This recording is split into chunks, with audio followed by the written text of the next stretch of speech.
Hello, welcome to the court. It's Jester. And today we're back with the letter. Now, an interesting thing happening right now is I have my cat with me. And last time I was streaming, someone suggested that I should get a little model for my cat. And while I don't have a model, I do have a little drawing. Every time this is here, it's because my cat's with me. And every time it goes away, it's because my cat left to be in a different room. So let's continue where we left off.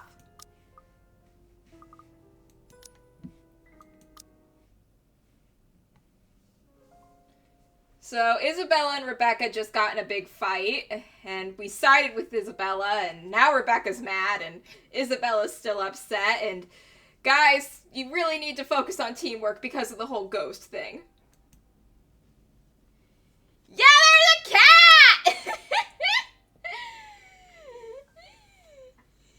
Every time my cat's here, I'm gonna have the little icon there. Got a cute little fun Jester collar and everything. She's got her own little VTuber Sona. Her fur is actually orange, but when we're streaming, it's gonna be purple. A lull has descended to the main lounge once I return. G's nowhere to be seen. People continue to trickle in and out. People continue to trickle out instead of in, and by the time I get back, only 2 tables remain occupied. Can I make the cat bigger? To be like where I was standing? Well, who am I to deny a request from a fan?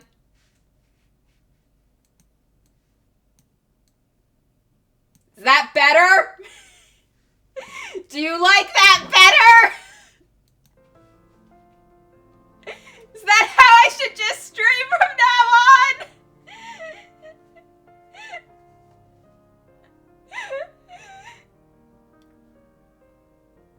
on? Okay, fine. I guess we're doing this. G's nowhere to be seen. Okay, the cat just left the room. So Kitty, go bye-bye now. You're just stuck with me again. Throw some tomatoes at me if it'll make you feel better. Well, the cat left the room, and the model's only gonna be here if the cat's here, and she went to go lay down. Don't worry, she'll come back. Eventually. G's nowhere to be seen. People continue to trickle out instead of in, and by the time I get back, only 2 tables remain occupied. The stream is not over just because the cat left! Soon these people too will be gone, and the whole place will be devoid of anyone. Frankly, it's the current state already lends the place an entirely different vibe. Well, I'm playing this really cool horror game. I think there's a point in watching that. I promise the cat will come back eventually.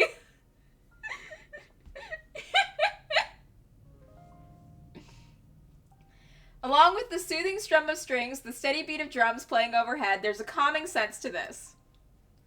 A far cry from the times I've been here before. And perhaps it's for this reason why Isabella has chosen this place to retreat. She sits quietly in the furthest corner of the room, in one of the tables set beside the windows. G usually keeps the curtains closed around this hour, but a small portion of it has been pulled back, revealing the busy streets outside. The afternoon light spills right through it, outlining her small form pooling on the surface of the table where both her arms rest. Oh, great! She's looking at the creepy haunted letter. Great, great, great, great. Stop touching it! It's covered in... I'm gonna say that's ketchup. Let's just say it's ketchup. In her hand, she flips a piece of folded paper, turning it from one side to the other without any purpose. The letter. Title drop. Oh yeah, they could burn the letter. Just burn the creepy haunted letter. Maybe that'll get rid of the ghost. Honestly, maybe the ghost has only been able to follow you guys because the letter is acting as a tether to keep it attached to this mortal coil. If you get rid of the tether, then the ghost can't stay anymore. Yeah, they should set fire fire the haunted mansion. I've been saying that. Arson is the answer.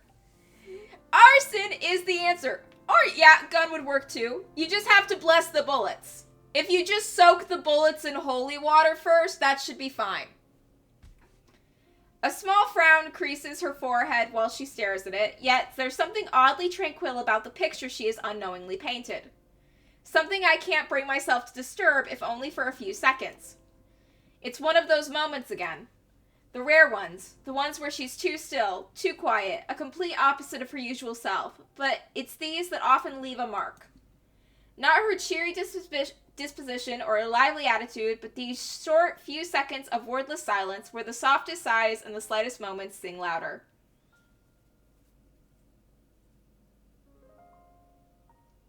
Ooh, yeah. We should honestly get, someone of every different faith and every different religion to bless the bullets. That way, we cover every single base. Just every religion, every faith, it's like, hey, do me a solid, just, bless these. Get everyone involved. Just, burn some sage or something, bring out maybe use some tarot cards somehow. I have tarot cards. I did try to learn how to read.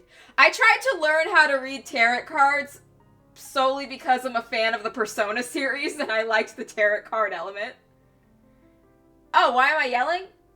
Oh, I could lower my mic. Sorry if I'm too loud. Is that better? Oh, my mic... That should be better. Sorry about that. I was moving some stuff around on my desk, and I moved my microphone to be a lot closer to me than it normally is. That should be better now. I'm also just, a naturally loud person. The smallest minuscule things that tell you about a person and her strength more than any words can express. Yeah, I do. Part of it is because I wear headphones, and it kind of and because I can't hear myself as well with the headphones on, I think, I should be louder so people can hear me, not realizing that I'm the only one wearing the headphones that make it harder to hear me. I'm just genuinely a bit of a dumbass. The smallest minuscule things that tell you about a person and her strength more than any words can express. It's these that carve a vivid memory, no matter how brief it lasts. She glares at me, annoyed, and just like that, all of it melts away. Gone is the stillness, replaced quickly by the teasing and friendly jibes. Back again to what we're used to, what's easy, what's familiar, but every truth we hope to convey regrettably goes unsaid between us. You're going to destroy an important piece of evidence if you keep doing that, Belle. But she's far from angry. A bit upset, maybe. Who wouldn't be? Well, I do agree with Rebecca. Her words still hit below the belt. Regardless, Isabella doesn't seem like she'll start shouting at me, at least compared to every other people I've aggravated, intentional or otherwise. Some light talk might just do the trick to coax her out of this mood. Come on. If you keep staring at the table like that, you're going to bore a hole on it. I really don't want to OG a new table. He'll pick the most expensive one and leave me begging on the streets. Yeah, get some of that nice mahogany wood. Mahogany. She levels a quick glance at me, her expression dry and impassive enough to drain every color out of the room. It's as if I've just told her a terrible joke and she's expecting there'll be more of it. Well, you kinda did. Really now. She needs to give me more credit than that. My jokes are funny when I want them to be. And I really don't care. I'd even take pictures and post them online. Go away, Ash. I don't want to talk right now. Okay. Yeah, it sounded half-hearted at best. Like, what's happening has already sapped every bit of energy in her, and all that's left are the words. Pretty soon, those two will lose their meaning and leave a hollow shell in their wake. It's already unusual to see her like this. Everything has already gone to shit. I'd like to at least have this one thing stay normal. So somehow we manage. We continue for the better half of the hour, talking, joking, with her short, feeble responses and banter that never goes anywhere. But it's enough. In the grand scheme of things, amidst the chaos and death shadowing over us, it's these little inconsequential moments that matter. It's her smile, her laughter, when it finally rings, easy and free of her burdens. Okay, I have another one. I don't want to hear it, Ashton. Go away. Oh, I have one too. Why did the cookie go to the doctor? 'Cause he was feeling kind of crummy.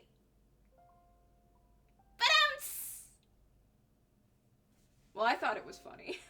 No, really, listen. I know someone who talks like an owl. Will you leave me alone if I bite and ask who? A pause. And then she frowns as the realization slowly dawns on her. Confusion flashes fleetingly across her face before the eventually settling into a grimace. Oh. Suddenly, she hugs her arms close to herself and looks away, perhaps in her best attempt to stay angry. To no avail. In a matter of seconds, her shoulders shake with laughter that she's trying to contain. You're awful, and I really hate you. Just leave. Oh, I'll come up with another one. I got another one. I'm working on the red nose. I'm working on it. I already got the cat. The red nose is phase 2.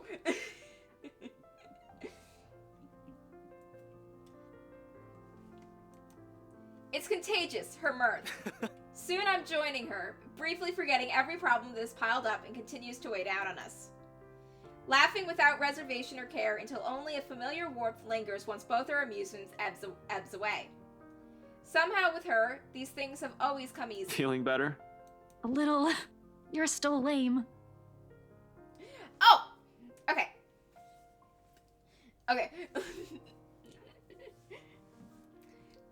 So, okay, I heard this one on a podcast. Okay.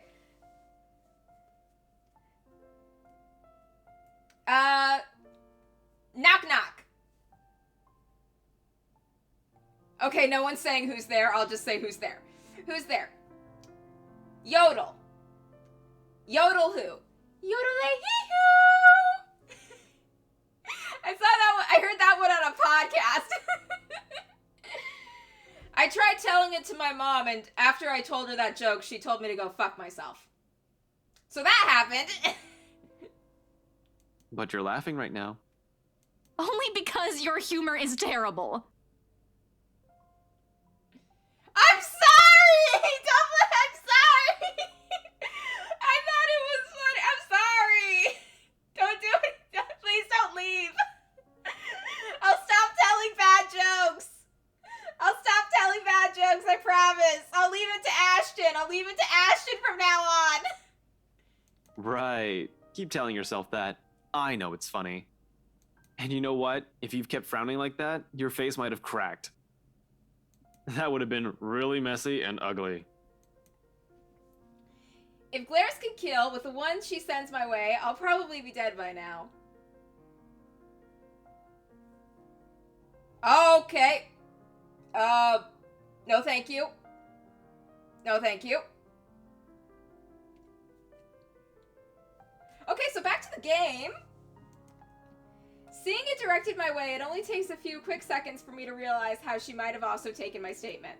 How wrong and rude it might have sounded in her ears, however unintentional it is. I've never been good with words, but that's never an acceptable excuse, is it? Suddenly, taking the brunt of her anger seems less complicated than correcting or explaining myself, nevertheless. Okay, so yeah, you do get the free pass. Okay, good.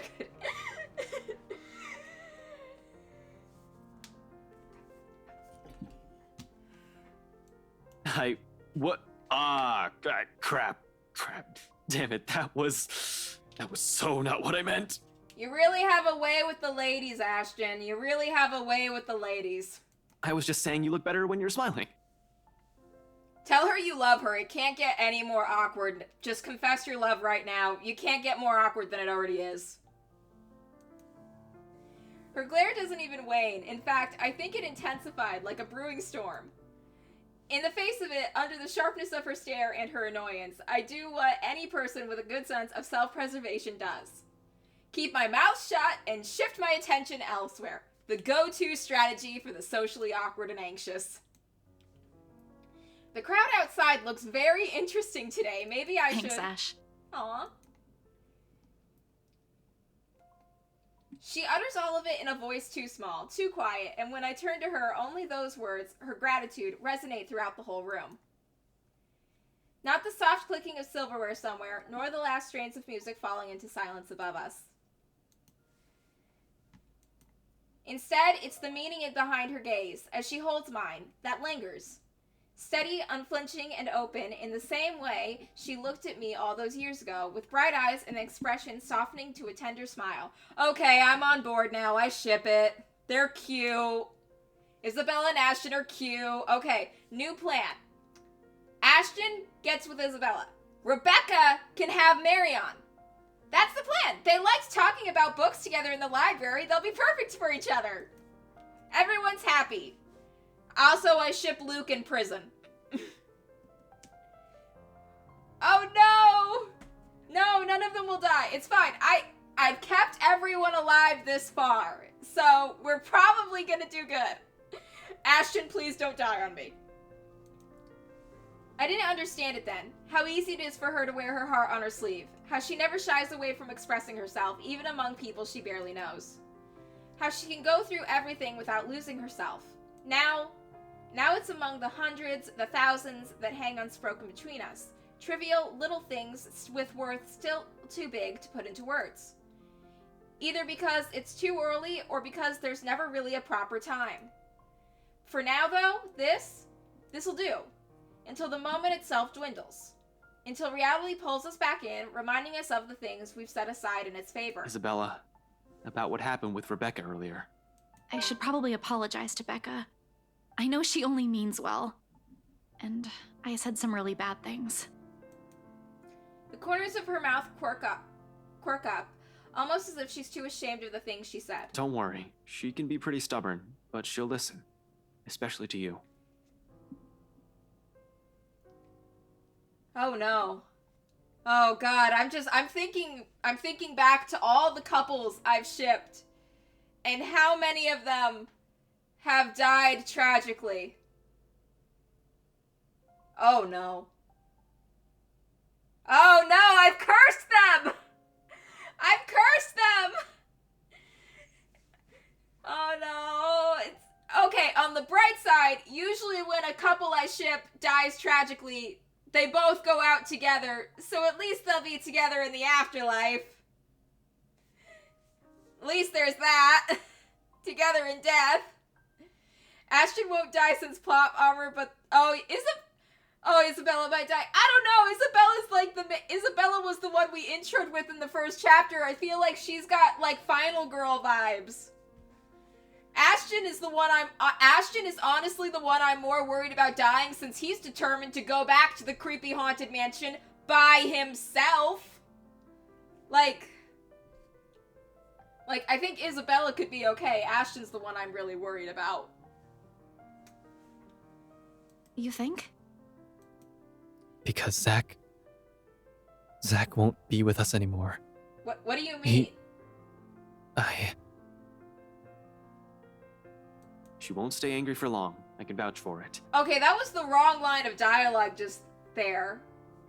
That was weird. Zach's fine. He's in the other room. He didn't die. I kept him safe. I wouldn't let him go into the creepy mansion by himself.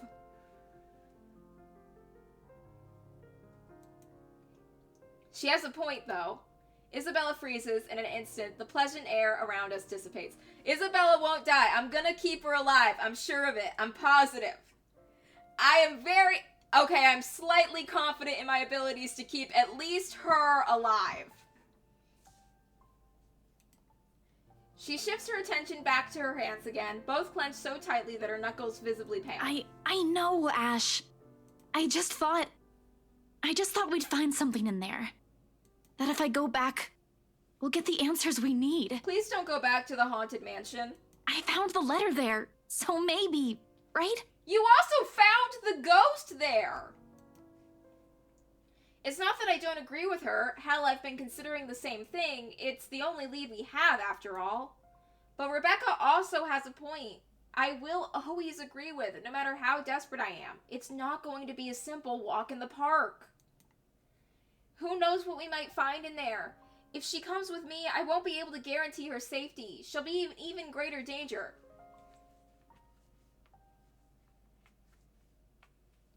Oh no. Like, okay, going to the mansion in itself isn't the worst idea, but they need to be prepared. Grab some holy water, bring some sage to burn, bring those magical spiritual crystals they sell at the witchcraft stores I go to sometimes. Just, like, be prepared. You know a priest. They do know a priest. They met up with him earlier and to see if he would bless the place. Call the priest again. Like, go in prepared and go in with a plan. Like, it's, like, also just bring a gun. Ashton has a gun, and he has not used it yet. He keeps reaching for his gun, but he never shoots the ghost when he has the chance. Well, if they're atheists, they have the gun. Ashton has a gun. Ashton does have a gun. He has not used it yet, but he does have it. Yeah, Ashton has not shot it. Ashton, give the gun to Isabella. That way she won't die. This is the plan. This is how we kill the ghost and keep Isabella alive. Isabella can be the final girl, and she can shoot the ghost. Hence, alone, exactly as I have told Zach. If there's no need to go back to that cursed place, I'm doing it. If there's a need to go back to that accursed place, I'm doing it on my own. Whether or not the rest of them agree with this plan is inconsequential. Ashton, I do not agree with this plan. Their well-being is my top priority, and I'm not just about to drag them in there with me. So I tell her as much, despite the determination and desperation in her eyes. Anything to keep her safe. Tell her it's it's dangerous. Let Ashton be the one making stupid and reckless decisions. Forget it, Belle. You're not going back to that mansion. But Ash, what about... This isn't up for debate. Do you really think they'll just let you in? They're not gonna let you in either, and last I checked, you don't necessarily have a warrant, Ash. Do you really think they'll give a damn if you walk in there carrying that stupid letter of all things? No, but there has to be something we can tell them. Ash, they were with me during the open house. They have to know. They're in as much trouble as we are. They're living in that place. That ghost woman came from there. Both her and the letter. Something's in that house, Ash. And whatever it hides might be the only thing that'll get us out of this mess. Ooh, what question?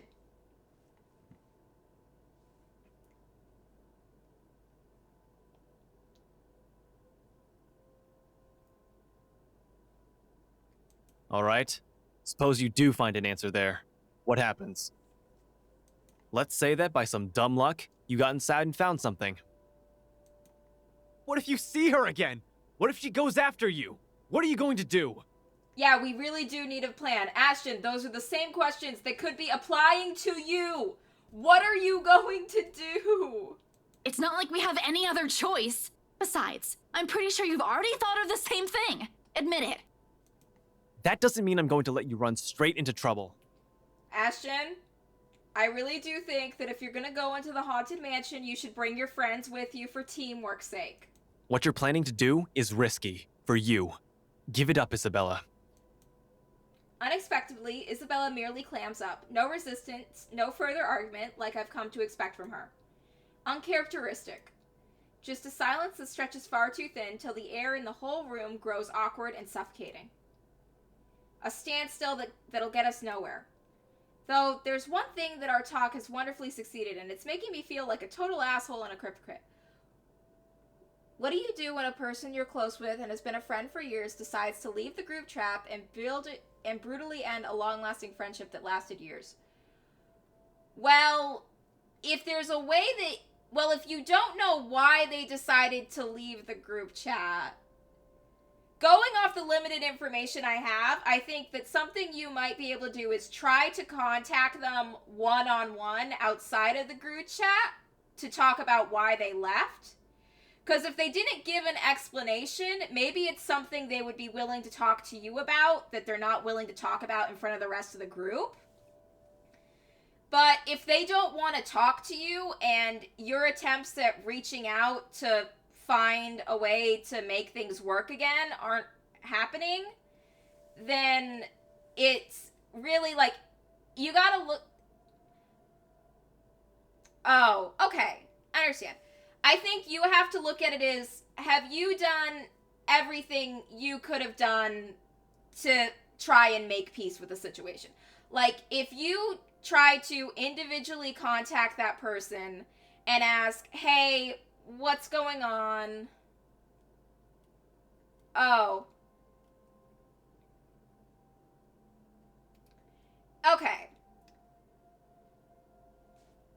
I think part of it is, if you have to, is what you can do is you ask your friend privately outside of the group chat, what's the problem and what could I do to make things easier for us to, like, keep going.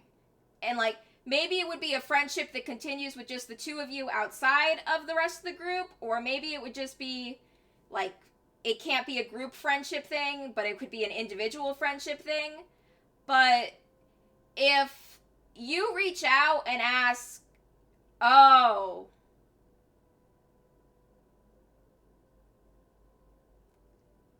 what the fuck? Okay. Well, it sounds like you've done everything you could do, and, like, as sucky as it is, sometimes when it's like, when a friendship ends and you tried to make it work and the other person doesn't want to try to make it work, you have to find peace with, at least I've done everything I could do. And if the other person didn't want to do anything, then that's not on you anymore. Like, if you tried to reach out and they didn't want to try to make things work, you did everything you could, and you just have to accept, you know what? I did everything I could as a friend, and it's not really your fault or your responsibility to try and keep it going. So, like, I'm sorry I can't really give you any better advice or a solution, but sometimes it's just, if you try to make it work and the other people involved don't try to make it work too, then you gotta accept that you did all you could, and that's just how it worked out. I'm sorry.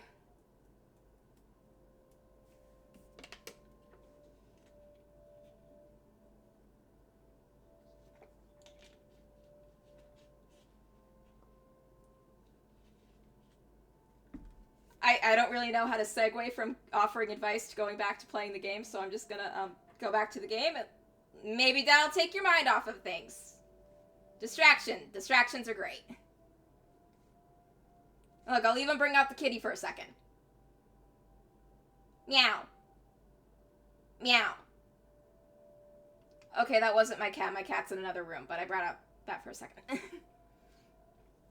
Although if there is one thing our talk has wonderfully succeeded at, it's making me feel like a total asshole and a hypocrite. You are, Ashton! Don't go to the Haunted Mansion! And I am considering my plans tonight. Sure, I can tell her, but what good would it do? I've already told Zach one person is enough. Hell, simply getting someone in on the plan makes me iffy. Broadening the circle and revealing too much would just cause another pointless concern.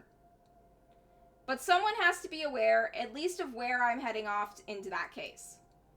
In case things don't pan out, expect the worst, even if I've only intended to do a quick survey of the place.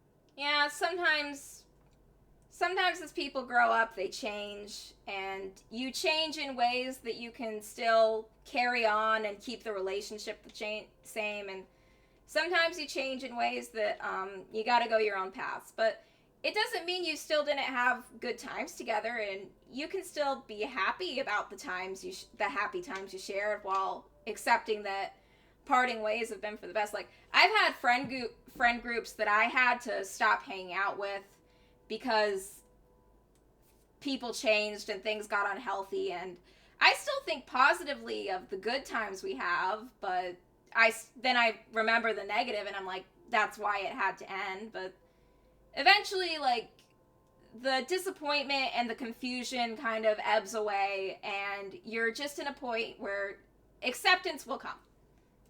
Eventually, acceptance has to come.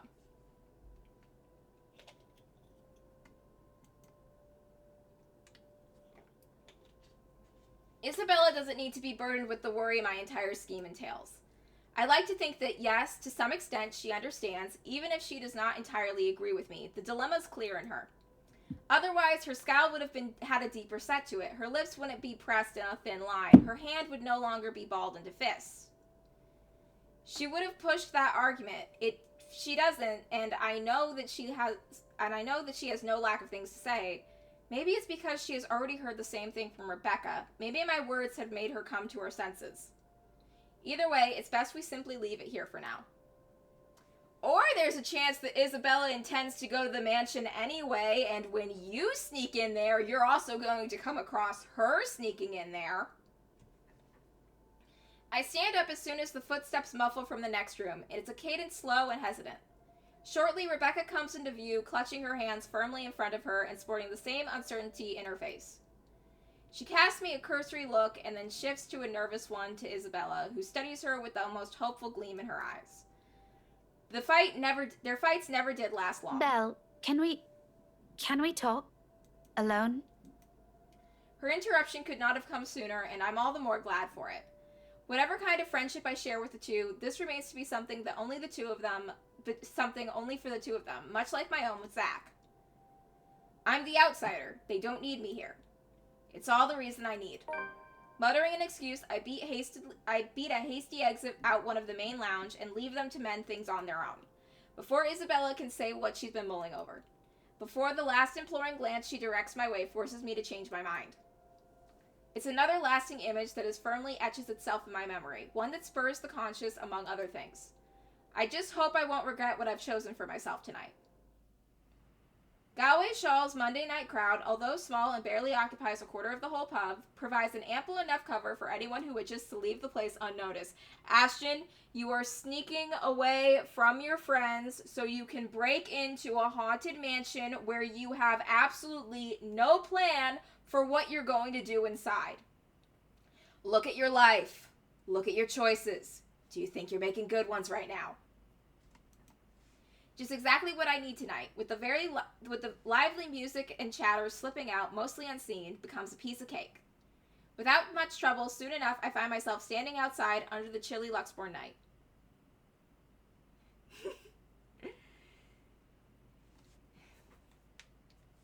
Just imagine if, like, oh my god, I'm just picturing him, going up into the mansion, like, all determined, like it's a cool movie. There's all these shots and angles designed to make him look like a total badass, marching towards the danger, unflinching, unafraid.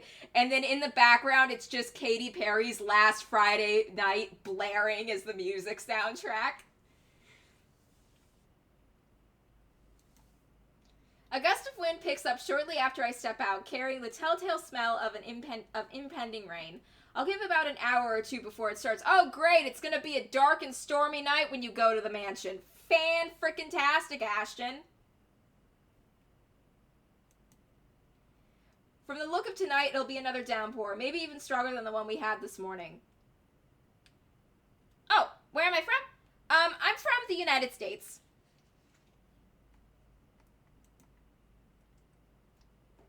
On instinct, I hunch further into my jacket. I'm pretty sure it should be obvious I'm American, given how often I've been insisting that they should shoot the ghost. That said, I do not have a firearm. I do not think it would be a good idea for me to own one. Then again, my grandma did get then again, my great grandma had this thing going on where she acted as an illegal bail bondsman to a bunch of local gangs, and as payment for them bailing out of her I stream at very European hours. Yeah, it's just I'm a morning person, I guess. So afternoon streams on the weekends are kind of good for me. I didn't realize how that would work in different time zones, but I think that's cool. But yeah, my great grandma, she worked as an illegal bondsman, and she would bail local gang members out of jail. And as a way to pay her back, they would give her guns with the serial numbers filed off. So when my great grandma died, and my mom and aunt and grandma were looking through all of her things, they just found like a ton of guns that they needed to bring to the police, and were like, hello, officer, we found these in our dead relative's house. Do what you wish with them. Goodbye.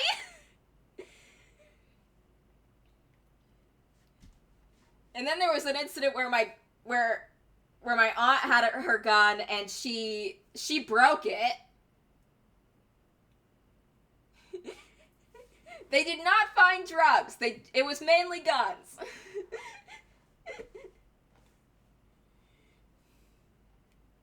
My great grandma got up to some shit.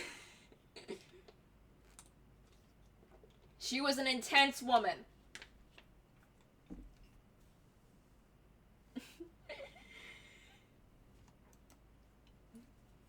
Hey, my great grandma was afraid to leave her house. This was a way for her to work from home. The gang members came to her.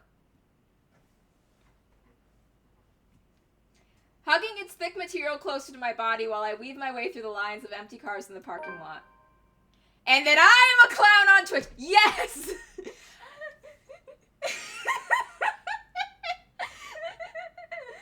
Look, I've always loved to entertain. And I have always been a clown. Now I just have a costume to go with it. The letter crinkles in my pocket with each step I take, though I pay no mind to it as I hurry towards my car. I've nicked it a few minutes ago from Isabella's belongings on my way out. If this is all connected, I need this damn piece of paper with me. Oh my god, that is like a homing beacon for the ghost. However ridiculous it sounds, I'm sure it won't be missed either, but I can't waste my time here and wait for her to find out, can I? 4 hours is all I have to give myself to get it done. 3 if I'm inclined to go by the rules Z-Man set, but when have I ever? Ashton, if you are not back in 3 hours, your friends will go looking for you. Regardless of how generous that is, each second's just as important as the next. So I hurry, one footstep after the other, echoing as I make a beeline for my car. But as with every plan, problems crop up at the last second. It's practically a universal rule. And it does. In the form of a lone figure waiting for me next to my car. What? Oh, thank God! For a second I thought it was going to be the ghost. It's just Rebecca. Rebecca turns as I near, the corners of her mouth twitching up in a wry smile. She offers no greeting except for the slight tilt of her head. Even as my pace slows and I look at her with an unvoiced question in my eyes, she remains wordless. Merely throwing her head back and shifting her attention up at the starless sky when I come up to stand beside her. Another gust of wind blows as she breathes out a sigh, wary and thick with something close to resignation. The breeze carries all of it away, as she hugs her arms closer to herself to keep warm, which raises the question why she's out here. The air's already heavy with the promise of rain. With clouds obscuring the view, there's really nothing left to look at but a dark blanket of nothingness. Still, she stands here as if she's intentionally waiting for everything to fall. That, or she's here for some other reason. But before I can voice a single word, express a disapproval of any kind, she raises a halting hand at me and sharply cutting off the rest of my question. I'm not here to stop you, wherever it is you're planning to go off tonight. You know exactly where an idiot like Ashton's going. I won't be able to anyway. You look like you've already made up your mind. Go back inside. It's going to rain soon. It'll probably be even heavier than the downpour we had this morning. You wouldn't want to be caught in it. I will, in a moment. I just want to stay out here a bit for some air, away from the noise inside. Everything's been so chaotic these days. This little break is nice. even if it means standing in the middle of a parking lot, of all places. Getting out of this mess would definitely be better, but hey, you take what you can get, right? It'll be over soon. Oh, are you sure about that? Really? Oh my god, isn't this on Halloween? What night is this? What day are we on?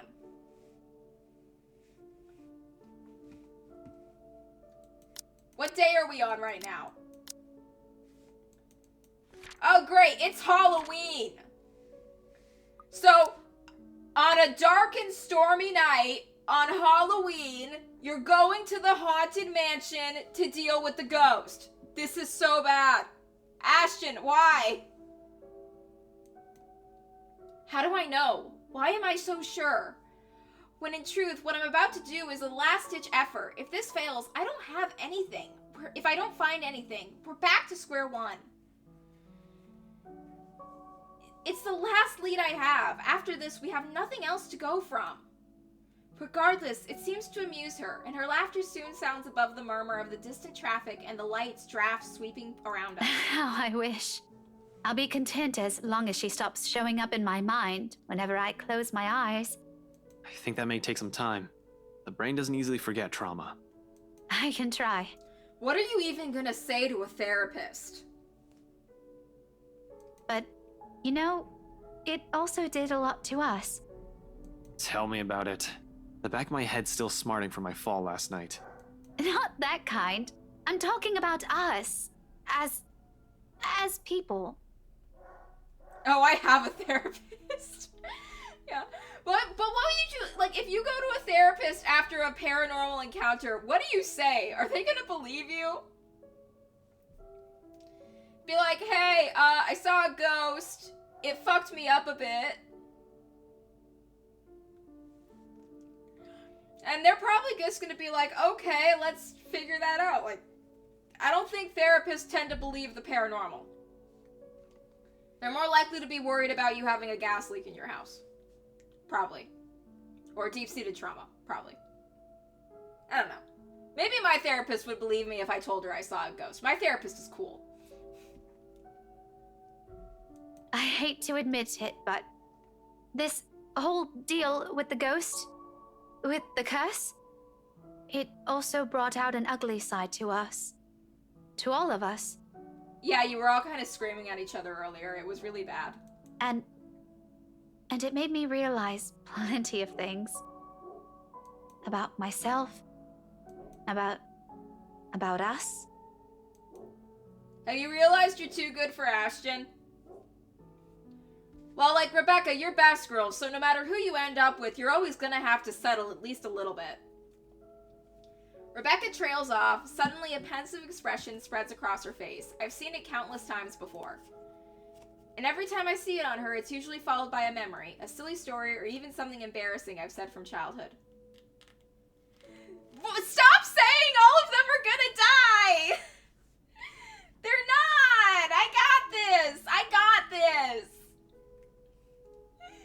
We can't lose... Look, statistically, at least one character has to stay alive.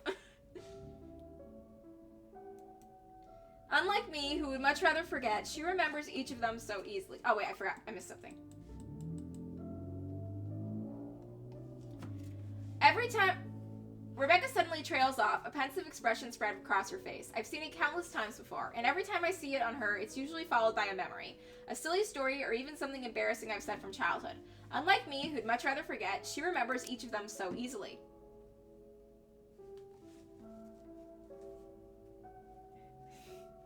I miss Corpse Party. Corpse Party was great.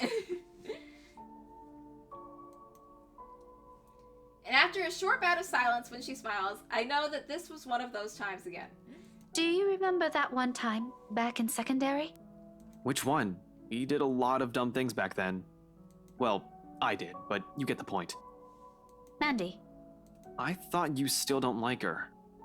Don't tell me you've kept in contact with her. Are you guys friends now or something?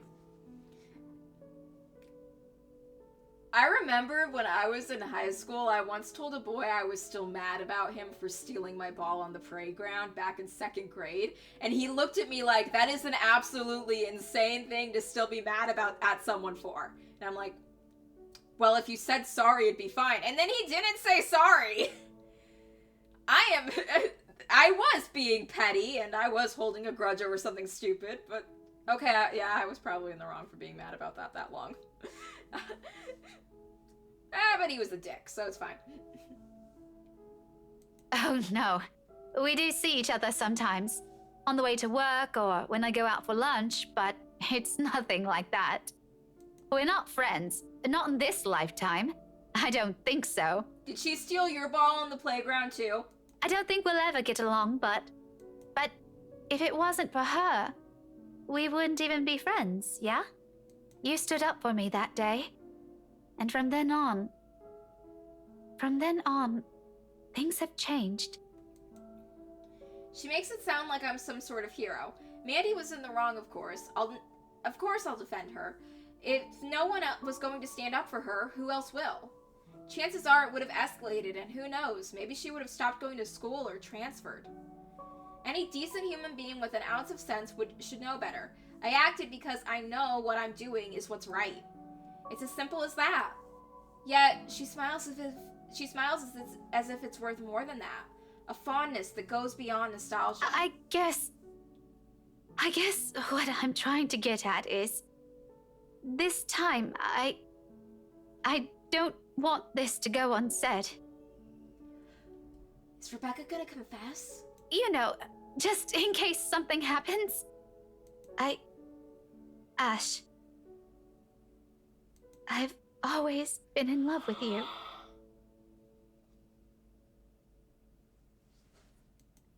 She says it so plainly, holding my gaze in a voice too frank that her emission stuns me into silence. Okay, I'm back to shipping Ashton and Rebecca. I'm flip-flopping like the filthy little multi-shipper I am. Ashton has 2 hands.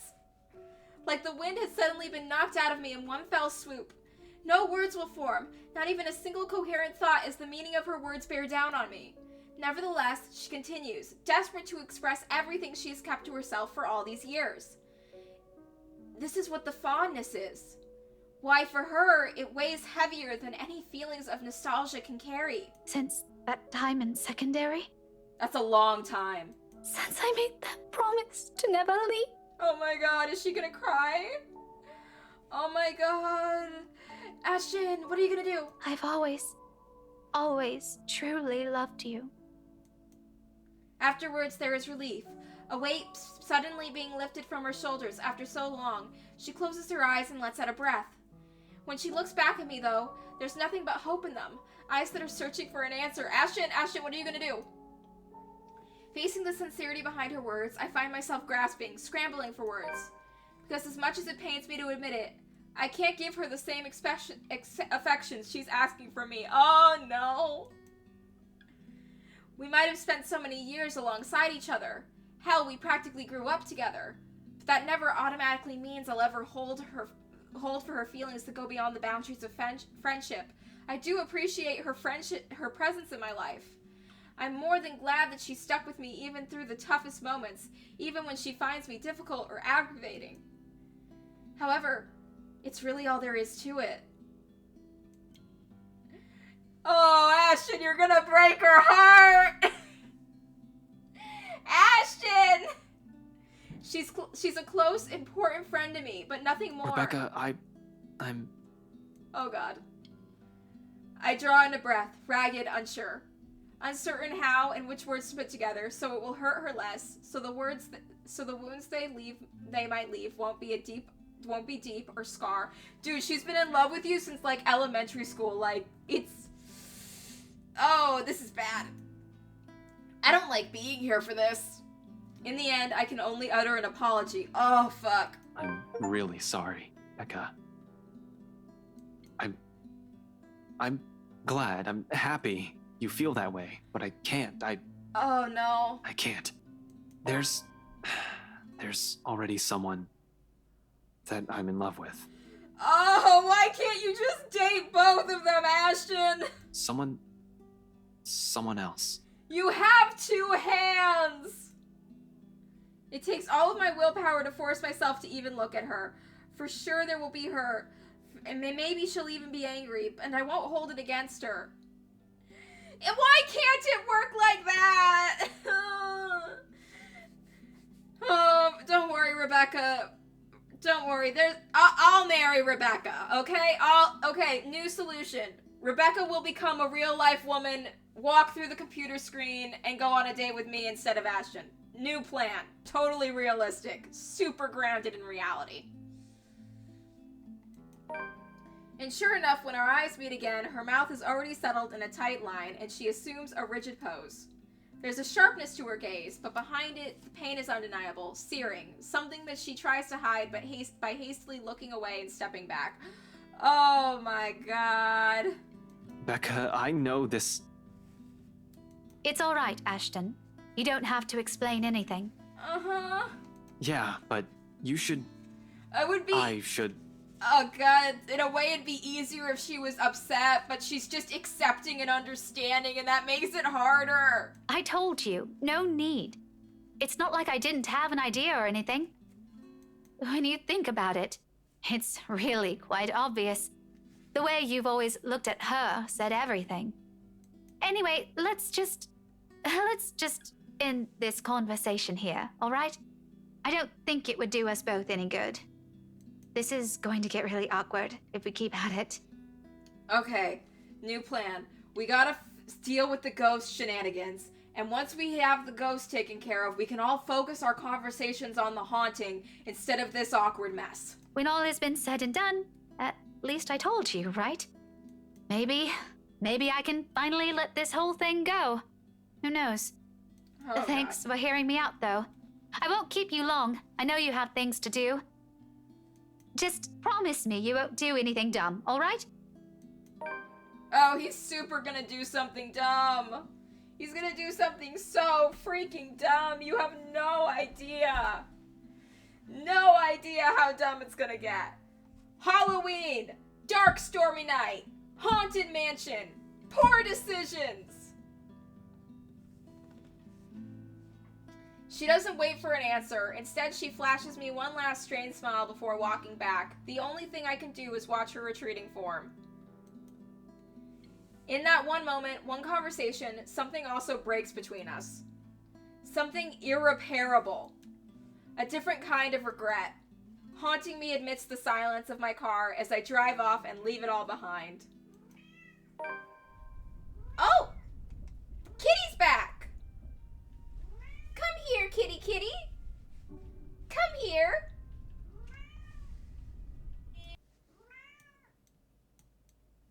Kitty! Kitty kitty! There we go. Say hi to everyone. Okay, you don't feel like meowing into the microphone for me. That's fine. I respect it. Within 10 minutes, I'm driving out of Luxborn and heading straight for Anselm Village. In the distance, flashes of lightning light up on the horizon, white and sharp against the black curtain of night. Thunder threatens with a rumble, seconds later, echoing long across the sky. And with one last roar, the skies open in earnest. Okay, good news. It's not Halloween anymore. Bad news. Oh, fucking Christ, it's midnight? Oh, we're fucked, Ashton. Oh, kitty cat, we're really in it now. The rain falls in fast, steady sheets, creating shallow puddles on the dirt path, drenching everything the eyes can reach. Despite having grown up in the city, I still despise the rain. Living here doesn't mean I have to like it. Lucky me, I've reached the mansion before the downpour has turned torrential. The long slog from Anselm Village by foot has already been made difficult by the light drizzle and biting winds buffeting against my body every few seconds. And by the time I found cover under the tree is lining the vicinity of the mansion, my shoulders are already drenched. My hair is also sticking against my skin and out sticking against my skin and out in every possible direction. Ashton, I think a bad hair day is the least of your worries right now. Thankfully, the letter, taser, and gun I've brought with me have remained relatively dry. That's the most important thing. Ashton, if you're gonna bring things to fight the ghost, holy water, healing crystals, prayer beads, something from every different religion and faith you could possibly think of. Come prepared. However, those are the least of my problems at the moment. Well, we could shoot the ghost, but it's good to have backup plans. However, those are the least of my problems at the moment. You know what? Worst case scenario, we can just shoot Luke. He's a fucking prick. He deserves it. Sometime after the housewarding party, Scumbag Wright has suddenly grown a brain and tightened security around the mansion. A guard is now stationed at every possible point of entry, the main entryway, the back door leading to the kitchens. Hell, it's almost a miracle that no one has spotted me once I entered the property, although that's probably because I've kept close to the forest. And while I can always create a clever way in for myself, under this deluge, it'll be difficult to do so without making much noise or retreating or leaving tracks. I don't really have the luxury either, do I? Oh, Kitty left. Kitty left to go in another room. Considering how off this place feels, I've stepped in the property and the mansion came into view. The kitty will be back. The kitty always comes back. Every lights is off, even with the security personnel on patrol outside. The whole house itself, it feels empty, eerie, too quiet. Normally it'd pass off as some kind of power outage because of the storm. It's not a far off conclusion when this place is almost in the middle of nowhere. However, something just feels wrong. Something happened here. Yeah. Probably a murder. Oh my god, Marion's still trapped in the basement. Fuck. Well, I do want to burn the house down, but we gotta get Marion out first. The ghost locked her in a cell in the creepy rich people basement. Or about to. It's the sole reason why I haven't done anything yet. Simply observing, watching, listening for anything. I might be pressed for time, but I'm not a careless idiot. Although I need a way in, desperately so. Moving without thinking will not only endanger me.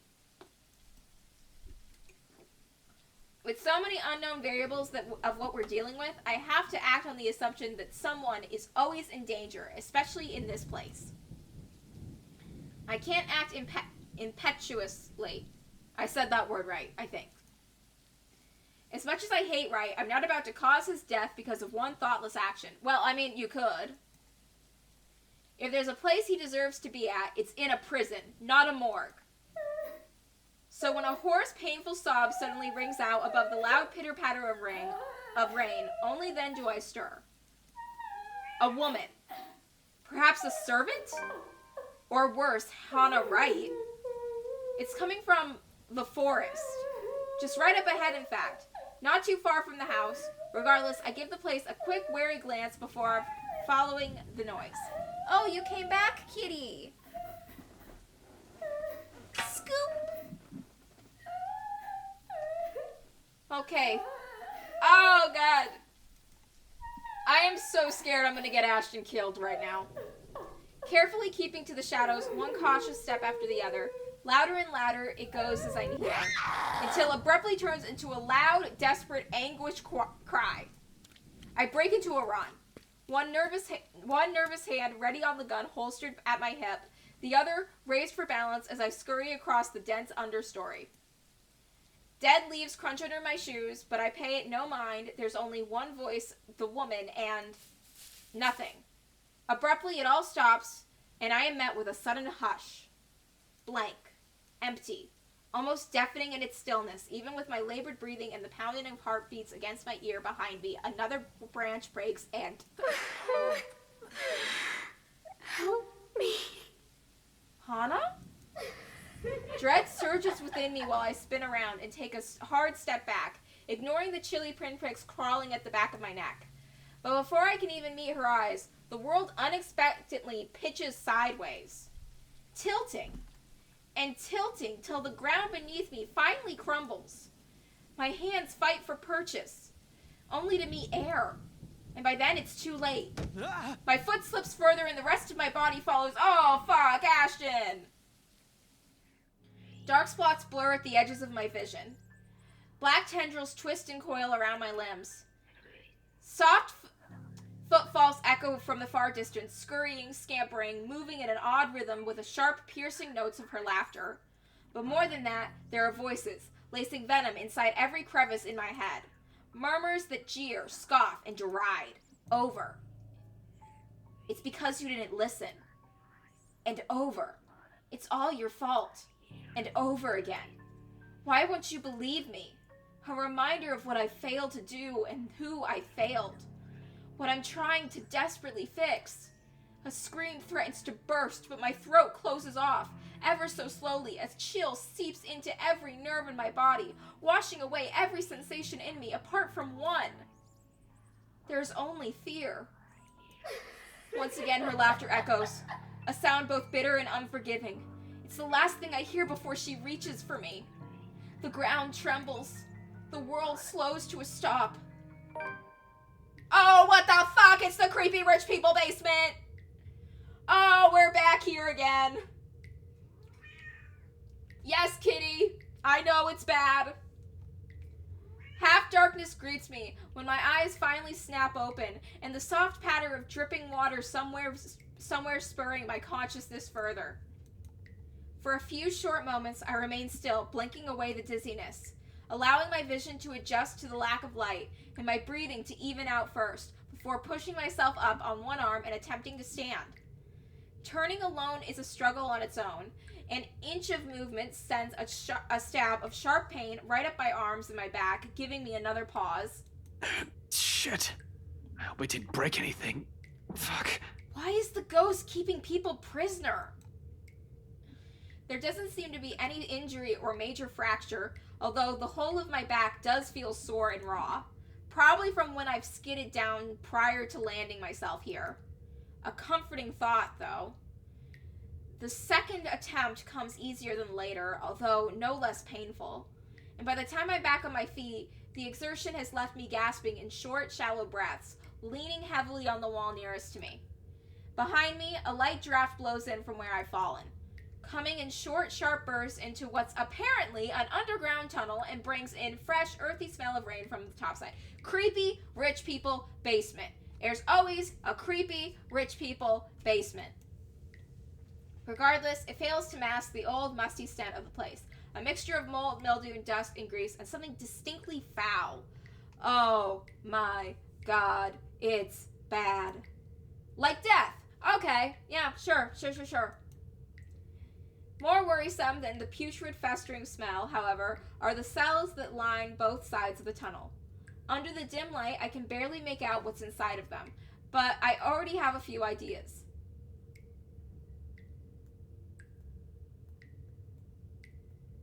Good for you, I'm happy. Glad things worked out for you. Let's hope things work out for Ashton too, because he's really in it now. Under the dim light, I can barely make out what's inside some of them, but I already have a few ideas, all of which I refuse to delve into at the moment. Knowing how long this mansion has stood, somehow, no matter how unexpected finding the existence of this place is, isn't too surprising. I wonder if Scumbag knows about this. It had to have been on the layout plan of the house. They had to have let you know that there was a basement. Probably not, unless he's also the kind of person who takes joy in inflicting this kind of suffering on others. I don't really think so. I mean, if I bought a house and I found out it had a torture basement, I would immediately be freaked out because I'm like, oh, you know there are spirits haunting the place now. But also, you could remodel it. You could, like, I don't know what you would remodel all of those cells into. Maybe you could, like, put a library down here, and you could, like, take the bars off the cells, and you could put in some couches and chairs and cushions, and turn each of them into, like, a cute little reading nook. Yeah, it could be a bunch of guest rooms. You know what? Honestly, if you turned every cell into a small one-bedroom apartment, like you took off the bars and you made it a door instead, you could make a killing on Airbnb-ing this place. Like literally just every single cell you turn into a small bedroom, and then it's like, okay, here's your bedroom. Have a nice stay for the evening. Enjoy. That solves it. Like, yeah, it'd be a killing. He's rotten to the core, but not that rotten. He'll probably balk at this, move out at the first opportunity, and have it demolished. Honestly, like, people do, like, I have heard about people getting, like, coffins to spend the night in, where it's just like you get in, you sleep, that's it. So I could see people, honestly, there are some people who would probably be, like, really excited to, like, sleep in the cell of a basement for the night. They'd probably have a blast with it. The very idea of what has occurred in this place years ago makes me reel. As I've known long ago, places like this tend to hold secrets. This, though, if this is just the tip of the iceberg, I fear what I may discover in the mansion itself, and the tale behind the fucking letter. But fear's inconsequential. Oh yeah, I could see it being like, hello officer, oh, you're investigating me? Ignore my basement. But the fear's inconsequential, and unpleasant as the sight of this place might also be the only way for me to get inside unnoticed. Sighing and taking one last gulp of clean air, I push away from the wall and delve deeper into the passage. Oh, what is it, kitty? You're coming back? Oh, seduce the cop! That's the plan!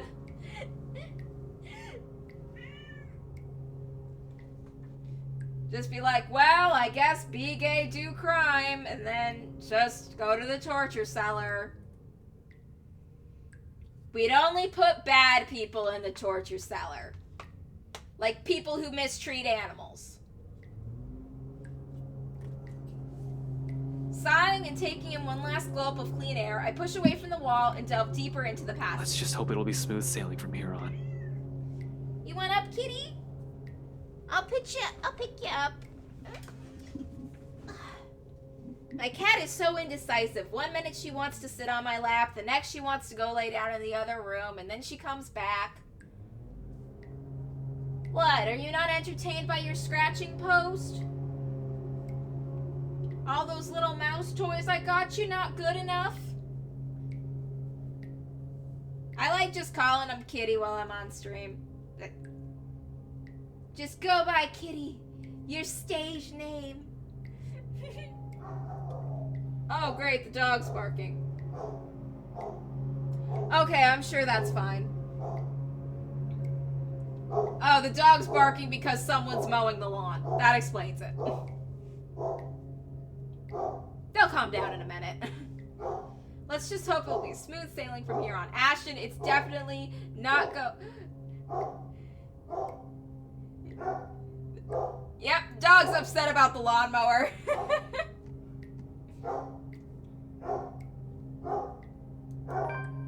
Turns out that alone is too much to ask for this early. No, 20 paces into it, another sound abruptly rises from my footfalls. The dog can't be on stream while the cat's on stream because they don't get along. Dog thinks the cat's some kind of toy. It's like, no, leave the kitty alone. Kitty doesn't want to play with you. Doggy plays too rough. Sometimes they get along, but rarely. Rebounding off the hollow walls and echoing inaudibly across the whole span of the tunnel before fading away just as swiftly as it rang. I paused, nevertheless straining my ears for more of it, while I gradually moved my hand to my side, slow and steady until the tips of my fingers brush off the gun's handle. Although cold against my skin, it's the closest thing I have to comfort at the moment. For a long minute, I wait, holding my breath, watching every form, edge, and shadow at the corner of my vision for any movement. After a heartbeat and nothing, I allow the tension to ease out of me in a form of a long, slow exhale that reverberates around the whole passage. Who's there? Hi, Marianne! Perhaps it's because of what happened earlier and how I've ended up here, or maybe it's because of my training. But in spite of the panic and fear in that voice, I don't immediately answer. Instead, I pull my gun free from the holster, wordlessly draw closer to where the voice rings out once again. Afraid. Oh my god, how long has Marianne been left down there? When was the night of the party?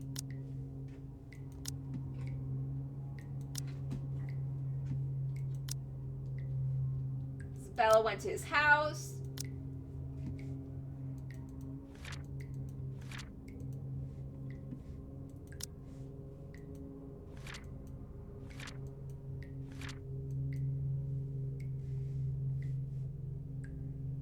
Okay, so it was like 4 days ago that she got locked down here the night of the party. I really hope she had a bucket in her cell. Afraid. Frantic. Weak? I'm asking you a question. Who's there?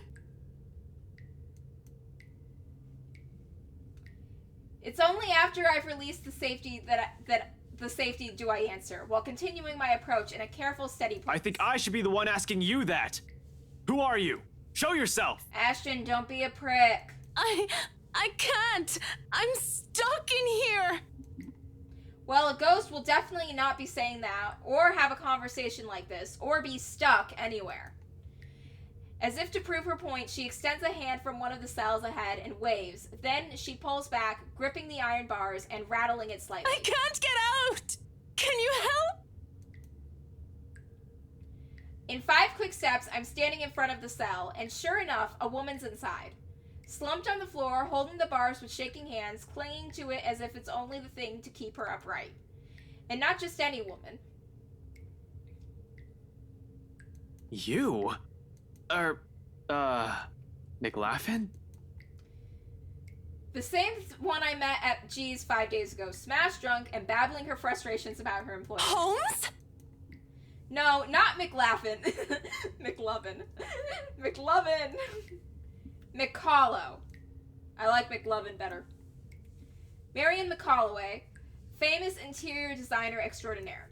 Not so extraordinary now with how exhausted and feeble she looks, trapped in a jail cell of all things. Ashton, you got a water bottle or maybe a granola bar on you?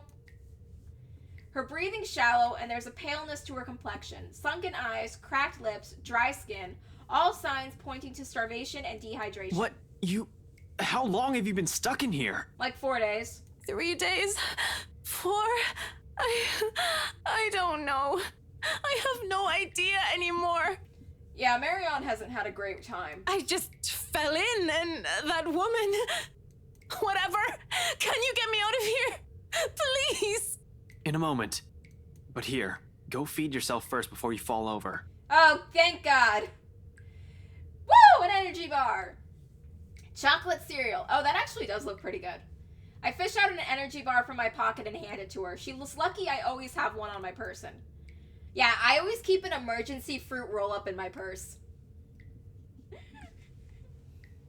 For sudden emergencies or extended stakeouts, a little sugar to keep me going.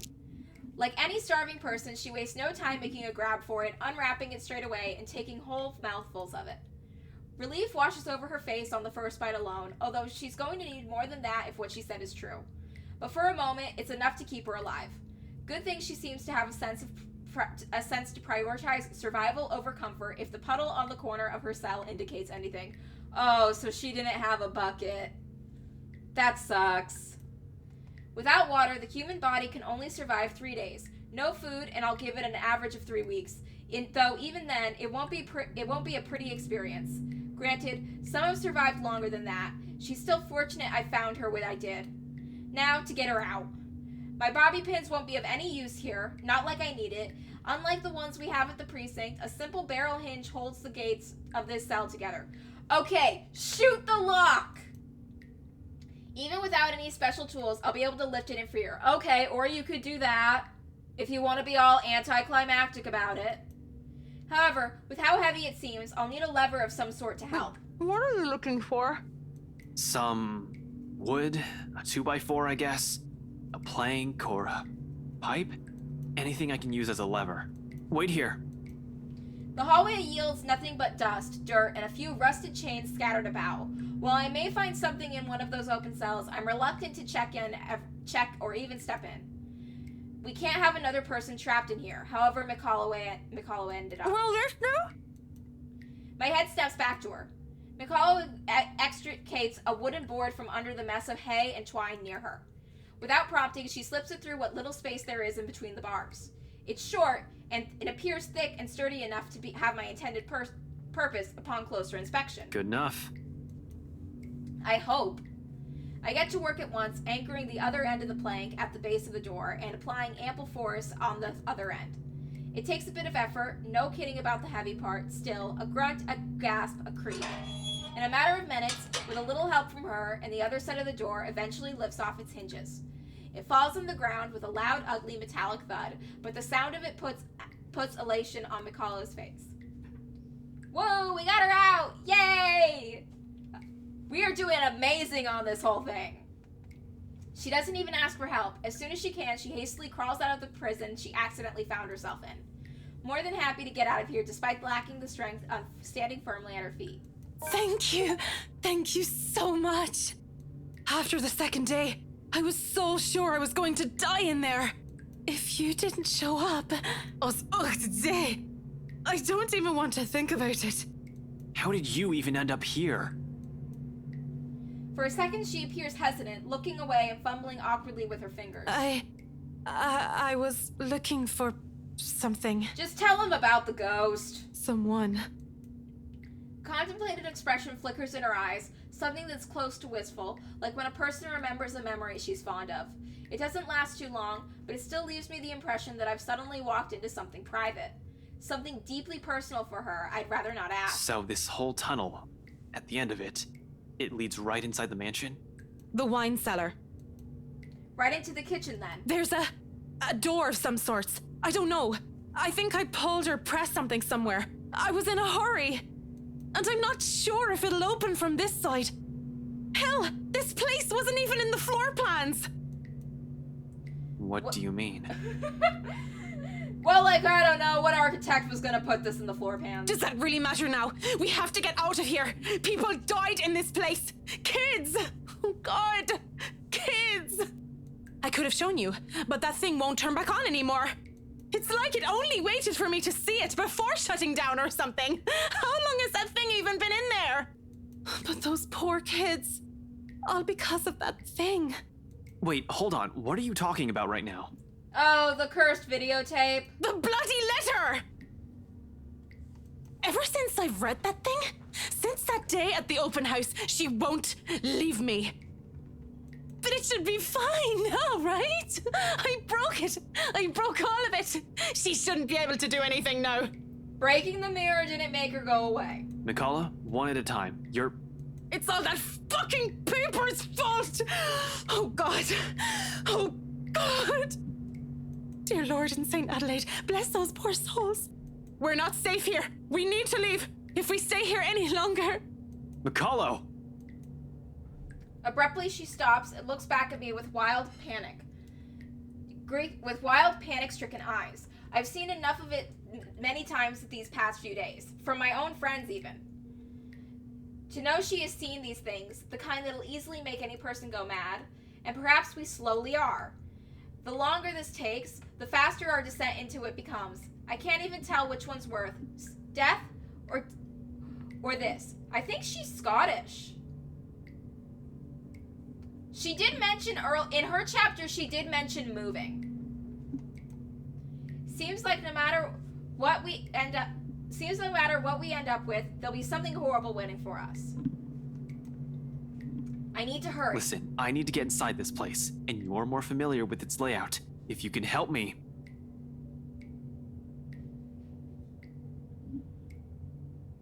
I'm not sure. I don't remember. Maybe? I'm not sure. I don't remember what she mentioned in her chapter, though. Does it say so in the journal?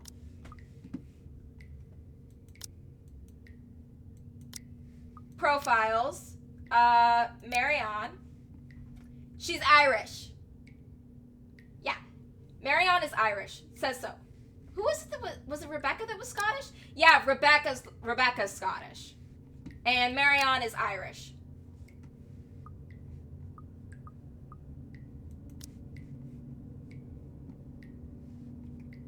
What? No! Why would I go back? Are you sure you haven't gotten raving mad yet? An exit's right here. And this business with the letter has to end at some point. Look, I know you're not very fond of Luke Wright. Damn right I'm not. He can just go. But are you really sure you want to leave him like this? I'm okay with leaving him behind like this. And what about his wife? I am not okay with leaving her behind like this. It strikes a chord. She falters, grows quiet as tension lifts from her and her shoulders slump. I do understand her issues with this. In fact, she doesn't have to go with me, only tell me enough info so I can figure it out on my own. She can always leave afterwards and be done with the whole damn mansion in the letter. The other end of this tunnel reads light into the forest. Hey, it makes sense, okay? Luke's a prick. He cheats on his wife. He's kind of a douche to people. He said a really bad word to Zach that I'm not repeating. And he's all around a fucking prick. Also, he's involved in some illegal crime shit. Hannah is nice.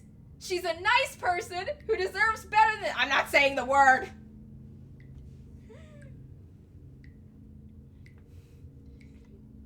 Hannah's a nice person who deserves better than all these ghost shenanigans. She didn't even want them. She didn't ask for this. No, I can't say it. I really can't say it. It's a bad word. It's a bad word. It was a very bad word. Look, I want Hannah to make it out of this alive. Yeah, it was. He said that word. Yeah. It was bad. Luke fucking sucks.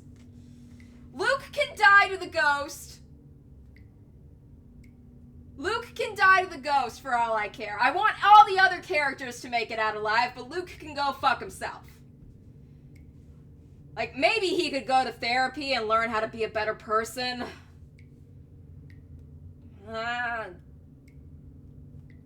We gotta save Hannah. It'll provide ample cover for her to be able to slip out of the property unnoticed. All the same, she steels herself and squares her shoulders. Just until the kitchens. That's more than enough. She nods, albeit weakly. And then, without another word, she gestures for me to follow, leading me further into the passage. Occasionally, she'll stop to find purchase on the wall and catch her breath, but throughout the short walk, she asks for neither break nor assistance. I suppose that's something we have in common. Eventually, we get to the dead end. Although, before I can question her on it, she begins palming for something on the wall, tracing her fingers along the weathered edges of the bricks with a frown on her face. It should be somewhere here, I think. What the hell are you doing? She merely holds up a hand, begging for my silence as she continues searching. Then, without warning, a few minutes later, something clicks. A portion of the wall shifts ajar to reveal a glimpse of another. Bottles lining the walls, liquor barrels for aging. The wine cellar, indeed. The ladder to the kitchen is on the far end of this room. Surreal. This is all nothing but a surreal nightmare. After everything, should this even be a surprise to me? Ghosts, curses, hidden passages, weird rich people torture dungeons? I can't even bring myself to question the existence of this door anymore. I simply follow her to the undercroft without a single question, in spite of a number of them already swimming inside my head. As a kid, I used to crave this kind of adventure. The stuff of mystery and detective novels, daring chases, interesting cases to solve, suspects to put behind bars, justice to serve. I was blinded, I admit. Now I simply want this to be over. I'm gonna take a quick break, and then I'll be right back, okay?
Okay, I'm back.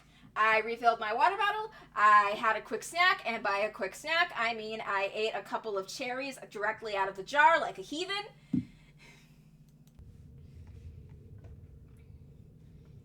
Yeah, I just like was like, I should have a snack. What should I have? And then I just was like, I saw a jar of cherries in the fridge, and I was like, that'll do.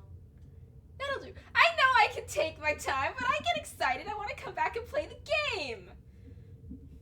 And if I need another break, I'll just take another break later.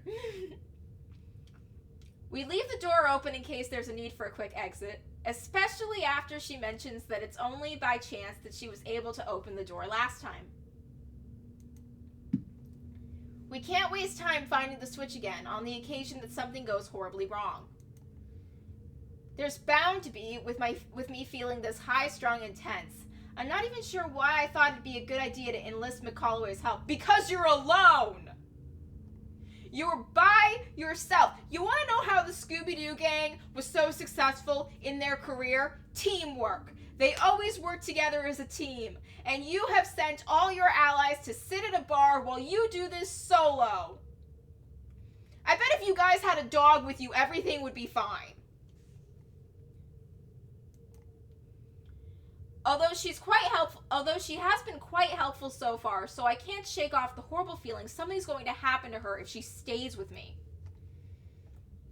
Even if I'm her safest bet if she wants to get out of this place alive. You really believe that, don't you? Oh, fuck. Ghost is here. Did you say something? McCullough pauses mid-step, turning to me confused. I didn't. You sure? I just heard... Don't you think I'll be the first person who'll know?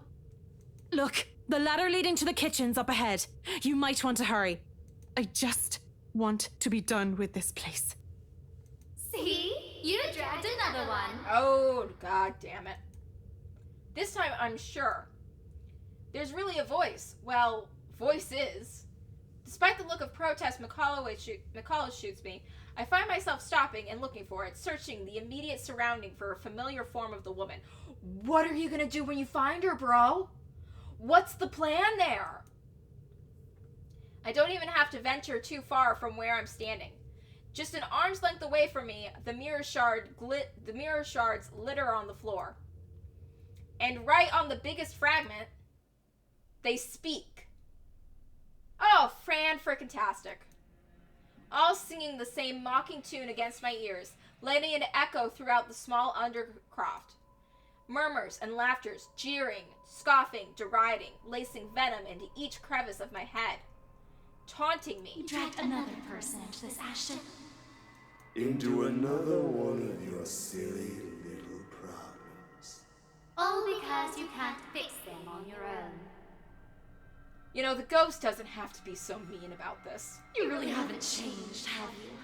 Some hero you are. Useless.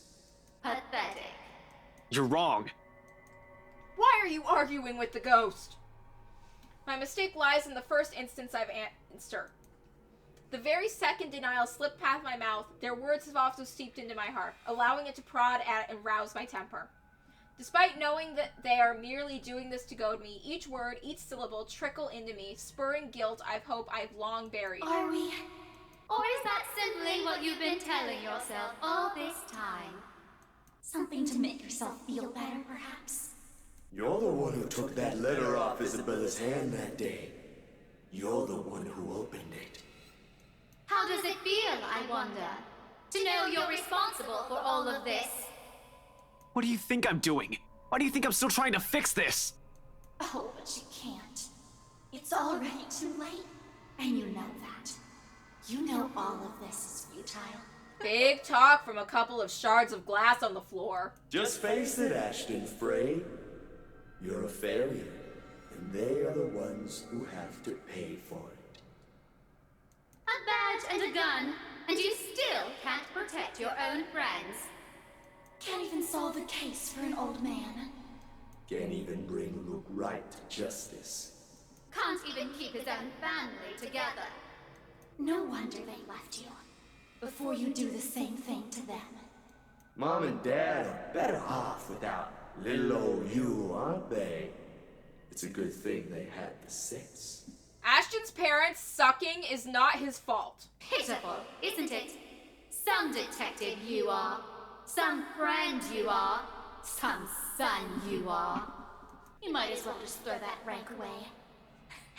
You're no use to people either way. Where is Marion during this? Is she just watching Ashton stare at the shards of glass, having a one-sided conversation with them? Shut it!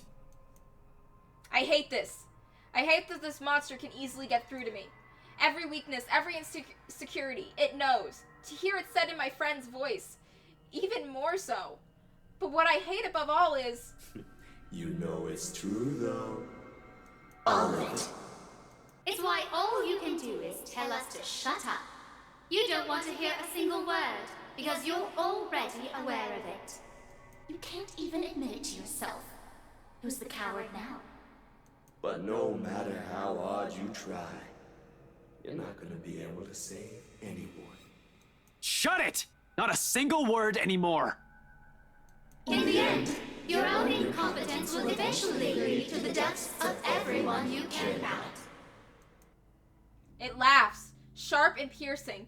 As it sounds, something in me snaps. A rage, hostility unfurling, red filling my vision, and the next thing I know, I'm raising my hand and, oh my god, are you gonna shoot the glass? Something grabs my wrist, followed by a buzz as another voice breaks through the haze. Don't listen to it! The fog from my mind lifts. Yeah, Marianne! Oh, you're giving Rebecca a run for her money on the best girl rankings now, aren't ya? Every sound, every noise returns to me, flooding my senses. All at once, there is this deafening silence. Slowly, I become aware of my surroundings. Bottles of wine, barrels of liquor, the faint old scent of death and decay somewhere, and a hand holding onto my wrist, as if to keep me from hurting myself. In my hands, a shard. Blood drips from where it has cut my palm, trailing down my wrist until it disappears behind my sleeve. Not too deep, negligible even. There is a pain, however, a different kind, an ache somewhere else that stems not from the wound, but from where every single word has hit. When I glance up at Mikala, she merely stares at me with wide, horrified eyes. No best girls are gonna die on my watch. I'm gonna keep them alive. I got this. Oh god, I am the fool though. Oh god, remember that movie, that horror movie where it was like Cabin of the Woods and they were going through like the ritual sacrifice of the horror movie tropes and they were like, the fool dies first? That would be my role. Don't listen to it! No matter what happens, don't do what it says! It's how it gets us. My grip on the shard falters, but only after I nod and drop it entirely does she release her grip.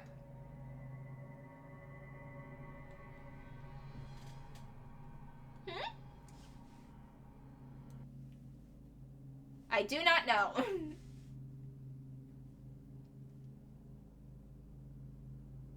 Oh.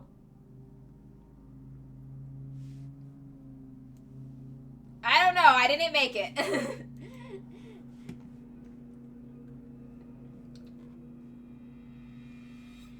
Oh. The missing texture. It's pink and... Well, it was meant to be like purple and black split down the middle. And then it was supposed to have like a white corset.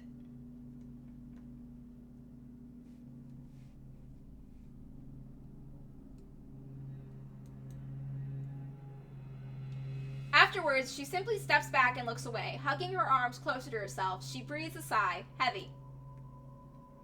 Perhaps weighted with her own guilt, what this monster might have used against her. Come on, we're getting close.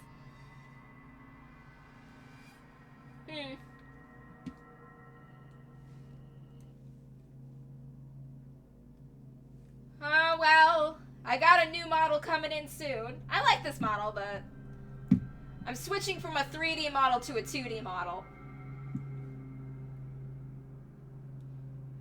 So next month, that'll be a new model. So next month, I'll start gaming with a new model instead of this one. I like this one, though. I thought it was cute. She walks off without another comment, but there's worry in her as she gives the fragments one last glimpse. Oh, the next one, it's gonna look cool. I'm going for more, I'm still keeping the Jester theme, but I'm making it a little bit more modern. So it's gonna have this really cool feature where it's gonna have a hoodie. And when I pull up the hoodie and have the hood on, it looks like the little Jester hat with the bells, but I can also pull the hoodie off. Oh, the kitty's back. Come here, kitty, kitty. Come on. Come on. Up you go. There we go.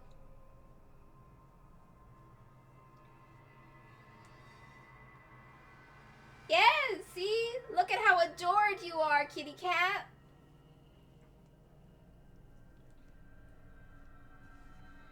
She walks off without another comment, but there's worry in her as she gives the fragments one last glimpse. On the ground, they lie lifeless now. No more voices, no more insults, but even as I walk away, one whispered taunt continues to ring in my ears. It's useless, Ashton Frey. You are going to die. Oh, fuck! That can't be good! Don't listen to it, Ashton. I'm gonna keep you alive, I swearsies. And you are going to die alone.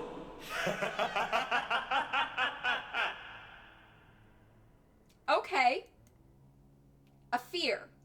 One that has been long kept in the darkest place in my heart. One that a small part of me wishes for.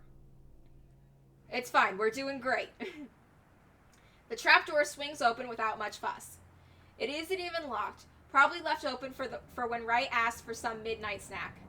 I made sure that the coast is clear, of course, before I pull myself and help Nicolo up, but the butler of theirs is nowhere to be seen. Well, what are you gonna say to him?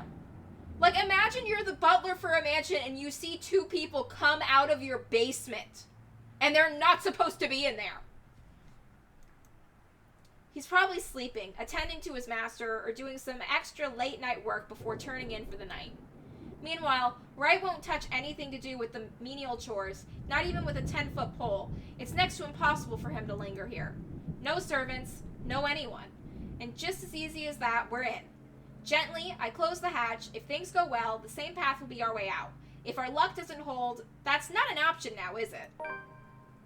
I have people waiting for me. I really don't want to think about what might happen. Sometimes it's best that we simply revel in little victories. There's great blessings when everything else is going against you. And in a place like this, fraught with unknown dangers, it's a feeling that lasts only but a second. Suddenly, a sob. Ringing out from some distant part of the house, echoing in its empty halls. Oh God, please be Hana and not the ghost. Beside me, slumped on the ground, pale and breathing heavily, Mikalo immediately tenses. Her eyes go wide, and she grips the side of the counter with a force that might be enough to crack it, if only she has the strength. As it is, she can barely stand. She hasn't fully recovered. Makes sense of the 3 or 4 or more days without proper food or water. Go to the sink and drink something out of the tap real quick. Or just grab a bottle of water from their fridge. And it's this weakness that puts the fear in her eyes. She's aware. If something happens, there's a need to run, she won't be able to. She's a liability at this point. Holmes, I really don't think going any further is a good idea. Marianne, get out of here. Save yourself. Look at this place. Everything seems fine. Nothing's off. Maybe we should just go? I really don't like the sound of that. You really don't have to come with me. Just until the kitchen, yeah? We're already here. You've done your part. From here on, I'm going on my own. Yes, I said that, but... Can you even stand? She doesn't answer. You'll only be putting yourself in more danger if you follow after me. You have an easy way out of here. Stay here. Once you're okay, I need you to get yourself out of this place. What? I'm not going to leave you! Marianne understands the importance of the buddy system. Well, I'm not taking you with me either, lady. So it's here or out there. You really are mad, aren't you? Yup. Mad as a hatter. Probably all will be, if no one fixes this little curse problem we have. You think you'll find something in here? This is just a mansion, for God's sake! Maybe. It's worth a shot. Besides, if what we're hearing right now says anything, I'd say scumbags. Who? Right. He might be knee-deep in trouble and he has no idea about it. Mikalo appears as if she's about to argue, so instead of more words, I unholster my taser and hand it to her. A standard issue for every member of Luxborn Police Force, but it shouldn't take a genius to know how to aim and fire one. Even Isabella may just be able to use it without training. Oh, I had a friend who worked in security, and he had to get tased before they would give him his taser because he needed to know what it felt like. He also had to get tear gassed once. Yeah, working in security, it's dangerous. Yet, Miss Interior Design Extraordinaire stares at it as if I've just handed her something particularly nasty. Listen, you want to wait? Fine. I'm leaving this with you. But if I don't come back here within 15 minutes, I want you to backtrack and get the hell out of here. Are you daft, Holmes? I already told you. In case something goes wrong, I need someone who can tell people what's going on. Oh my god, we're doomed. Who can tell my friends what might have happened here. They're at the crawl. You know the place, right? I trail off, letting the meaning of my words hang in the air. I want to be optimistic about this. Really. However, I'm going against something that almost everyone can't quite understand. I'm just being realistic with my chances. Mikalo seems to understand this as well, after what I've said. Oh, someone's at the door. I'll be right back.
Okay, got that taken care of. A sign of protest has already died from her tongue, and she simply looks at the taser quietly. After a moment, she just nods.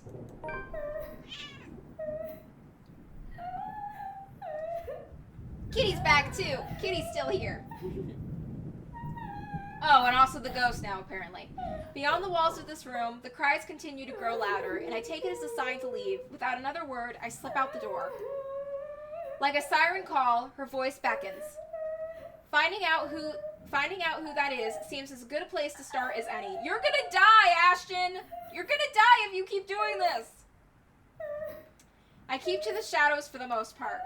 Not that there is any need to. The entire place just feels empty.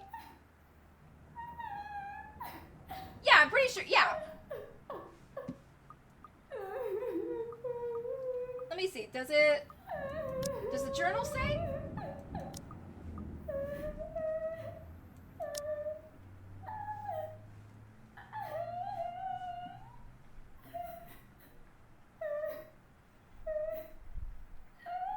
Yeah, Isabella moved overseas. Oh, British cops don't have guns. Huh. Well, Ashton's a detective, so maybe that's the difference?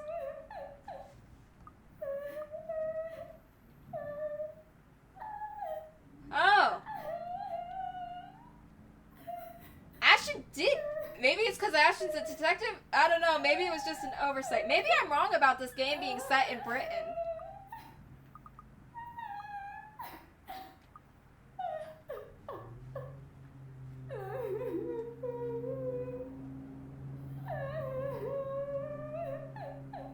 Oh, maybe it's in London then?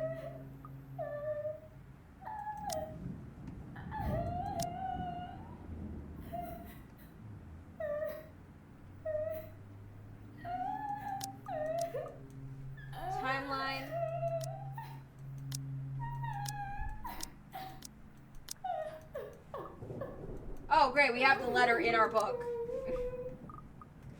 I don't see anywhere I could double check, but I don't know.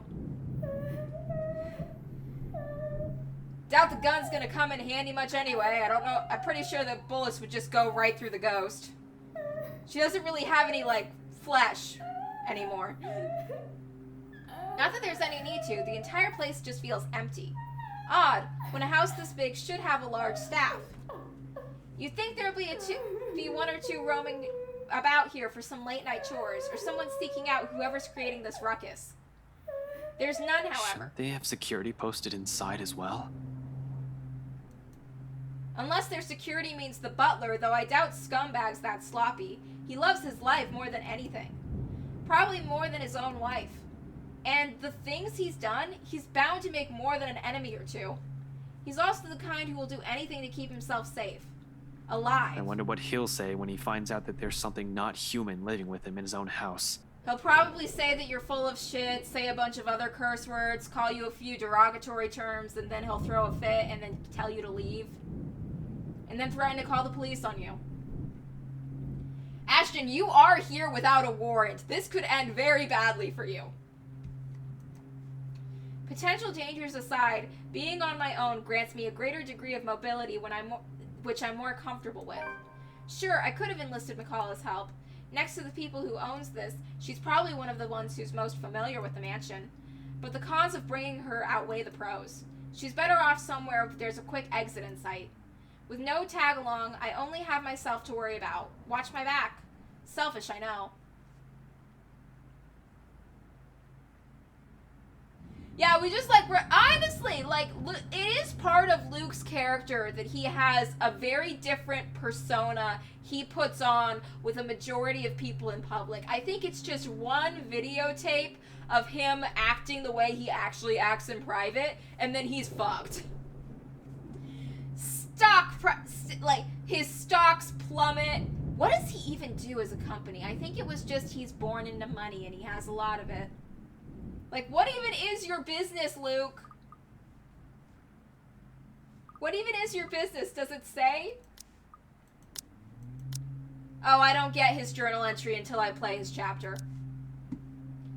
But necessary. In the same manner this whole plan is, no matter how idiotic going into this is. Besides, I don't really need a guide when the house's layout is fairly simple, almost mirrored with only a few modifications to the rooms.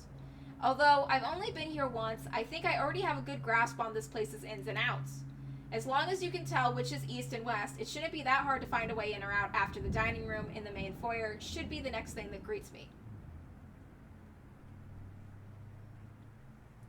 Ashton, if the ghost starts chasing you, the fastest exit, just jump out of one of these windows.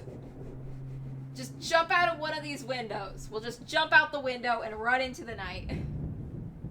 Where did Ashton leave his car? I know he doesn't have his car on the premises because he doesn't want the mansion security finding it. But also, like, what the hell?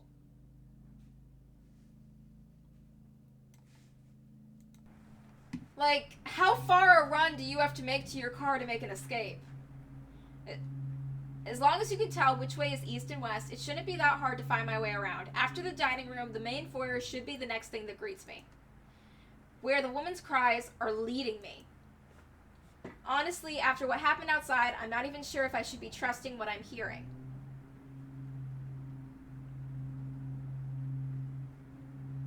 Please don't make the bad humor joke.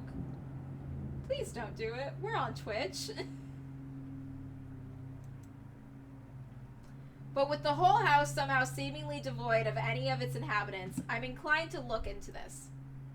More than surviving this curse, a huge part of this is my training speaking. I just hope this isn't a crime scene I'm walking into. Oh, fuck, what if it is a crime scene you're walking into? But nothing's ever as simple as that, isn't it? Not when you're dealing with a supernatural. Nope. Because as soon as my feet cross into the next room, something shifts. Oh, great, this again. Yep, great. In a flash, nearly without fanfare, It happens in the blink of an eye. I almost miss it. One moment, there's red. In the next... Okay, back to normal. I'm standing alone in the foyer. For a brief instant, I pause. Glancing wildly around the place, blinking twice as if my movements will spur the vision back.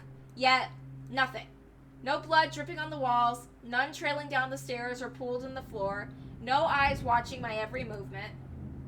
Only the same cries growing in intensity the longer I dally, along with a voice. Mother. Oh, fuck. Desperate. Where are you, Mother? Is that Hana? Pleading. Mother, please. I don't want to be alone. I think that's Hana's voice. Coming from the same direction I've heard the cries from. Upstairs. Oh, fuck. Did the ghost possess Hana? Because I remember when we ended Hana's chapter, she said the ghost was attacking her.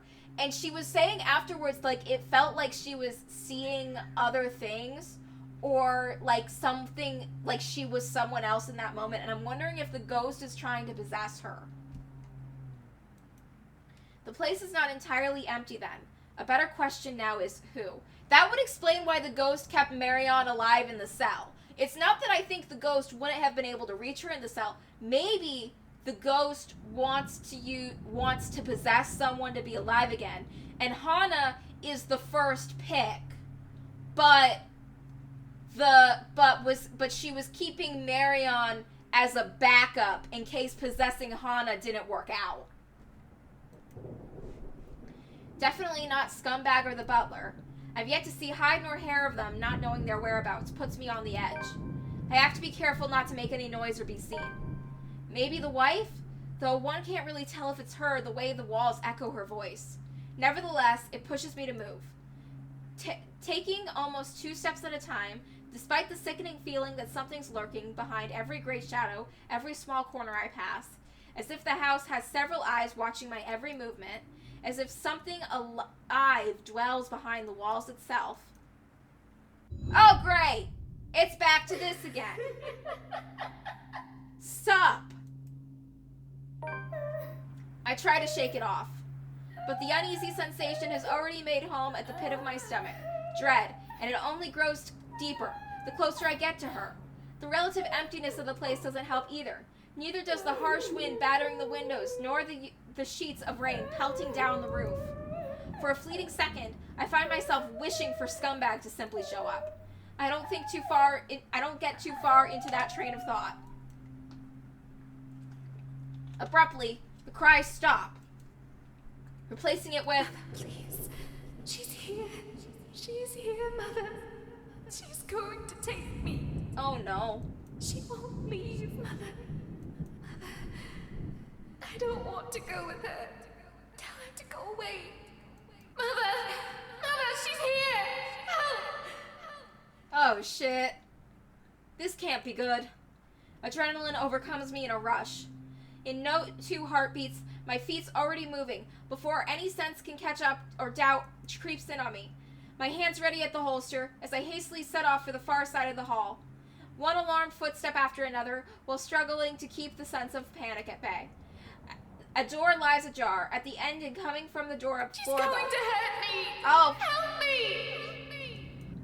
I do not hesitate. Moving in despite the lack of light, the steep stairs, or the thick layer of dust kicking up with my every step, I pause only for a moment upon reaching the top. Then, without wasting a second, I push the door open. Oh, shit!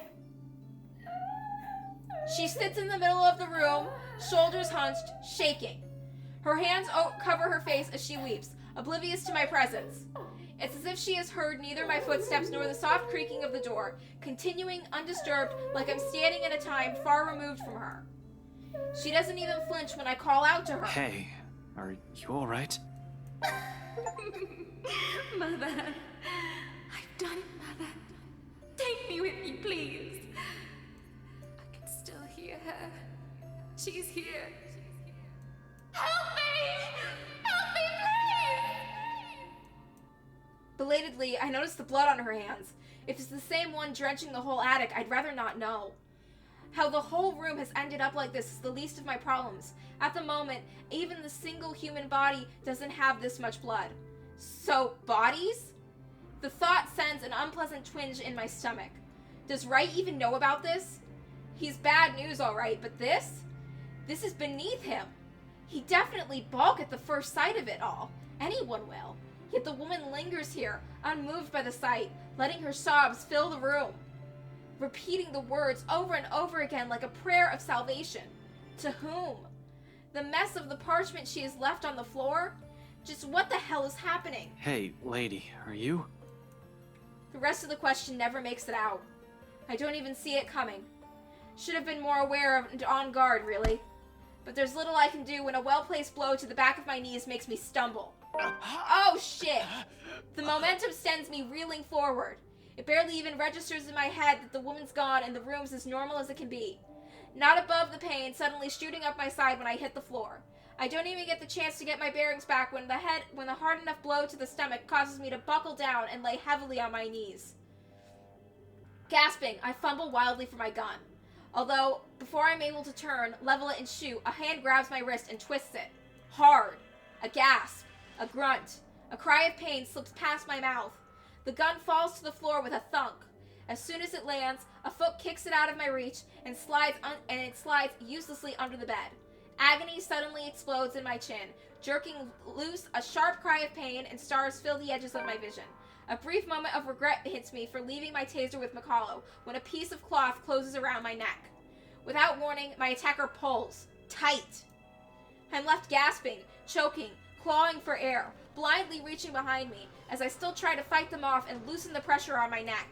Except any sort of movement only causes him to pull it taut. My, so many rats scurrying about in this mansion lately. The butler?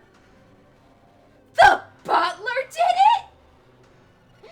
Oh my god, the butler's in on it! Wright's butler.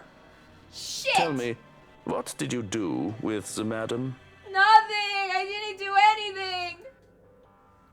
I have no idea what he's talking about. Did something happen to Hannah Wright? Let go, you asshole. Now, Dummkopf, you're in no position to be rude. Oh, we're fucked. Last time I checked, I'm not the one breaking into other people's homes. Now answer my question. What did you do with the madam? We're gonna get killed by the fucking butler. Forget the ghost. The butler's the one you really have to worry about. The pain rings and resonates through my already sore body. Still, I manage to ride it out and spit a mutinous... You. Keep that dirty mouth babbling and you're getting a knife in the kidney. Oh, fucking Christ! We're gonna get killed by the butler! Do you have any idea how embarrassing it must be to be in a horror game and instead of getting killed by the ghost, you get killed by the butler? I mean, there is the whole "the butler did it" trope, but seriously? I assure you, it will be more painful than this. He really doesn't need to threaten me by now. It's all too much to bear. At this point, my lungs feel like they're burning with a lack of air. Dark spots begin to fill the edges of my vision. Ever so slowly, the world around me dims. My consciousness rapidly slips away from me. And without meaning to... Get away from him! Isabella! Oh my god, she came to save Ashton! Oh my god, she came to save Ashton! Hearing that voice is as if I've been doused with a bucket full of ice-cold water. Familiar. Too familiar. And more importantly, it shouldn't be here. I shouldn't be hearing it here. She shouldn't be here! Immediately, my eyes snap open. Oh my god, Isabella's got a taser and a rolling pin! Oh my god! And right there, right in the attic's doorway, stands Isabella of all people. A rolling pin in one hand and a standard issue police taser on the other. My taser. Marianne came back with reinforcements! She must have borrowed it from McCullough. Where else should she have gotten one? I doubt she's ever even used one even. Hell, the way she holds it right now, this guy could easily disarm her in one hit. But there's something in her. In her eyes. Oh, there's a look of fear in them, and her hand shakes. She keeps the weapon trained and pointed at Scumbag's lackey. Untrained or not, she does not plan to leave here without putting up a fight, it seems. admirable, really, but it's just not something we need right now. I need her to be away from here. I need her safe. But the chances of that happening grow slim with every laughter that slips from him. Oh, this is just getting better and better. Fuck him up, Isabella! The Bratwurst won't be pleased with the number of bodies we have to dispose of today, you know. Only body anyone's gonna dispose of is yours! Tell me, how many of you are there? So I can prepare the proper number of bags. Damn it! What the fuck is going on? Why is she here in the first place? Why did she follow me? Who else came with her? Zach? Rebecca? Are they all here? Panic surges within me. She knows how bad the situation is, but did she really have to run in here and expose herself like this? Does she even know how to use a taser? For fuck's sake, more than worrying for my life, it's her that I'm concerned about. Getting strangled, dying by choking isn't part of the plan, but her following me here isn't either. This is why I prefer to do things alone. This is why I'd rather be the only one to take the consequences. I don't even want to think about what that bastard might do to her after she's done with me. Though my voice comes off nearly a croak, I try to tell her as much. She has to leave. Stay far away from here and these people. Don't! Damn it, Isabella! Get out of here! Isabella, tase him, hurry! Another bout of pain erupts from my side, cutting off my words. A cry of agony bursts from my mouth. I can taste blood on my tongue as I heave, attempting to get in as much air despite the towel still coiled around my neck. Ash? You're going to lose air quickly that way, Dummkopf. Better keep it shut. Get out! Out! Out! Belle! Tase him, hurry! Don't be stupid! I'm not leaving you here! He laughs, too cruel, too unforgiving.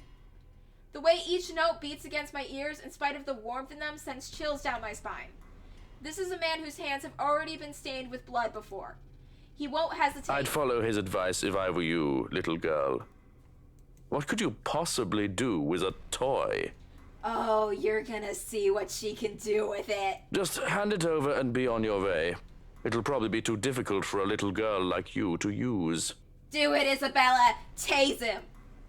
There's a moment of silence. Fuck, I can barely keep my eyes open. But in the next second, though I still don't understand what's happening, Isabella shouts. Not a cry of pain, not a yell of panic, but one that's resolute, firm, perhaps a tone that's leagues fiercer than anything I've ever heard from her. Try me. Fuck yeah! Ashton, duck! I do. More out of instinct and a desire to survive, closing my eyes before my mind can fully process what's going on. It all happens in a blur. Fuck yeah! Tase him! The telltale sound of a taser being discharged resounds through the room. The air crackles. Something whizzes by me, almost too close to my ear, followed by the thud of something blunt connecting solidly with another object. The next thing I know, the towel strangling me has started to loosen. I collapse on the floor, dazed and gasping for air. From my peripheral,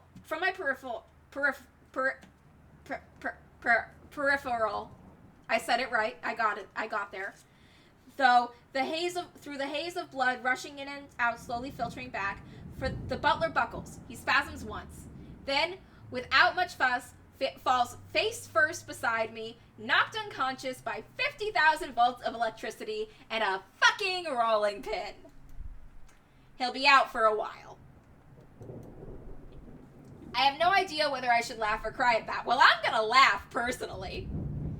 Somewhere in front of me, my oxygen-deprived brain vaguely registers Isabella's form. She slumps on the floor, also breathing heavily.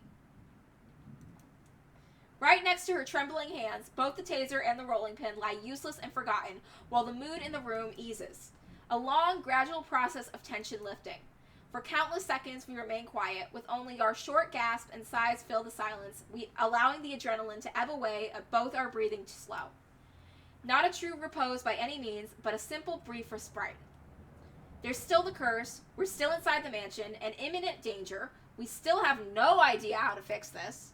Outside, the rain seems to only intensify, lightning flashes fleetingly somewhere, white and piercing in the night as the sky rumbles. No rest for the wicked. I stir first, once recovered, having regained some semblance of sense and strength. Breathing still hurts, but it's bearable, as is moving. Although every motion causes a wince, there will be bruising tomorrow. I can manage. Retrieving my gun from under the bed is easy, but only with some effort. I am able to drag an unconscious man to the far end of the room, snapping one end of the handcuff on his wrist, while fastening the other on the bed frame. That should keep him restrained for a few hours in case he wakes up prematurely. Although all through this, Isabella stays quiet. In fact, she hasn't even moved since. Her hands still shake, taking in long draws of breath while she stares vacantly in front of her, almost as if she's in shock. Perhaps she isn't expecting any results, spurred only by some kind of desperation. Now it's sinking in. Unfortunately, we need to get moving. We don't have time to wait for everyone to register in our heads. Kneeling in front of her, I give her a light shake. Belle, we need to go. We can't stay here. Slowly she turns, staring at me with wide eyes. Worry flickers briefly in them, along with something ineffable. Then, without warning, she lifts a hand and slaps me right across the face. Okay, sure. The sound of it cracks the air, shattering the silence like fragile glass breaking. Despite the familiar rumble of thunder outside, it manages to ring louder above the storm. I don't even know what hit me until my head is already snapped back and my cheek stings with her anger. It is anger. In spite of the stillness, the lack of words afterwards, not fuming though, never fuming, but the kind that burns lightly and soundlessly. A frustration instead of a seething rage. One that ebbs just as quickly as it flows, and once the tide subsides, there's only that gleam in her eyes, warm, steadfast, and unflinching. Quietly, I brace myself for the truth underneath that gaze. It slips from her lips, softly, nearly fading under the sound of rain still falling fast, if not for the weight in each of her words. What is wrong with you? Belle. If Zach didn't slip up, no one would have known where you went. Isabella's upset. Belle, one person knowing is enough. Any more than that, and... You almost died! He did almost die. He could have suffocated you right then and there, and you could have died. I told Zach to give me 4 hours. That would have been enough time to... To be killed by the butler? It would have been too late. And by the time anyone ever finds out, you're already fertilizer. She trails off, drags one indrawn breath after another. A brief lull as her frustration finally gives, dissolves into something much more pensive and somber. Her shoulders droop as her voice rises hoarse and weary. In her next words, there's only certainty. You count too, you know? When I said that night, when I told you that I don't want to lose anyone anymore, that includes you. Alive. We're still here, Ash. You have us. And once their meaning fall, roar, it does so not with the force of a dam breaking or a raging storm, but with the gentle, steady warmth of a hearth burning, an ember easing slowly lightly, rising and giving, until that all that's left is a truth, an understanding. Not alone. Never alone. It lingers, even as we both drift back into silence, and her words take root, because in the gratitude that swells after is another warmth blooming. Pleasant, welcoming, like finding home, like finding ourselves in a haze of the haze a squall has left, creating something fragile, yet immutable for the both of us. It's in her eyes, in the way she holds my gaze, unwavering, in the way she carries herself, despite sitting amidst this place she fears. In the way she keeps herself from trembling and falling apart, because fear is inconsequential when the people she cares about are at risk. A change. She realizes that now, holds on to it. Another little thing, another small thing from her, that may go unnoticed and pass by quietly, but will eventually amount to a lot of things. Tiny gestures that mean nothing at first, but began to matter to me one day, until... Oh. Despite myself, a small smile slips from my lips as the same warmth from earlier unfurls in my chest. Unhurried, unfamiliar, bright from all these years I've carried it, but having never given the words for it. Stop smiling like that, Ashton! I'm not done scolding you! But this time they come easy. I heard all of it. Don't worry. Are you really okay? That guy hit you a little too hard on the head. Here, let me... I reach up just as she extends a hand towards my face, catching her wrist with a light grip, drawing it closer, and folding her hand in between mine. And although her expression does shift into mild confusion, she does not pull away like I'm expecting. She simply stares at me, searching. For her to allow a gesture from me that's perhaps too close, it tells a lot of how far things have already shifted in the past few years. Cradled in mine, her hand still trembles. Most of the tremors have already subsided by now, though I doubt it'll fade away this soon. Even as I trace the lines of her palm in what I hope is a comforting gesture. I'm sorry, Belle. For what? Is this about what happened tonight? You can apologize later when... No, well, this too, but it's not just about this. It's for a lot of things. For calling you clumsy, and careless, and a scatterbrain. Are you sure this isn't a concussion? You would think that, wouldn't you? Well, you don't usually apologize. Yeah, I know.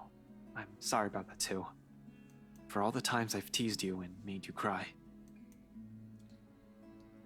Unexpectedly, her fingers tighten around mine, our hands falling between us as something tender shifts in the air.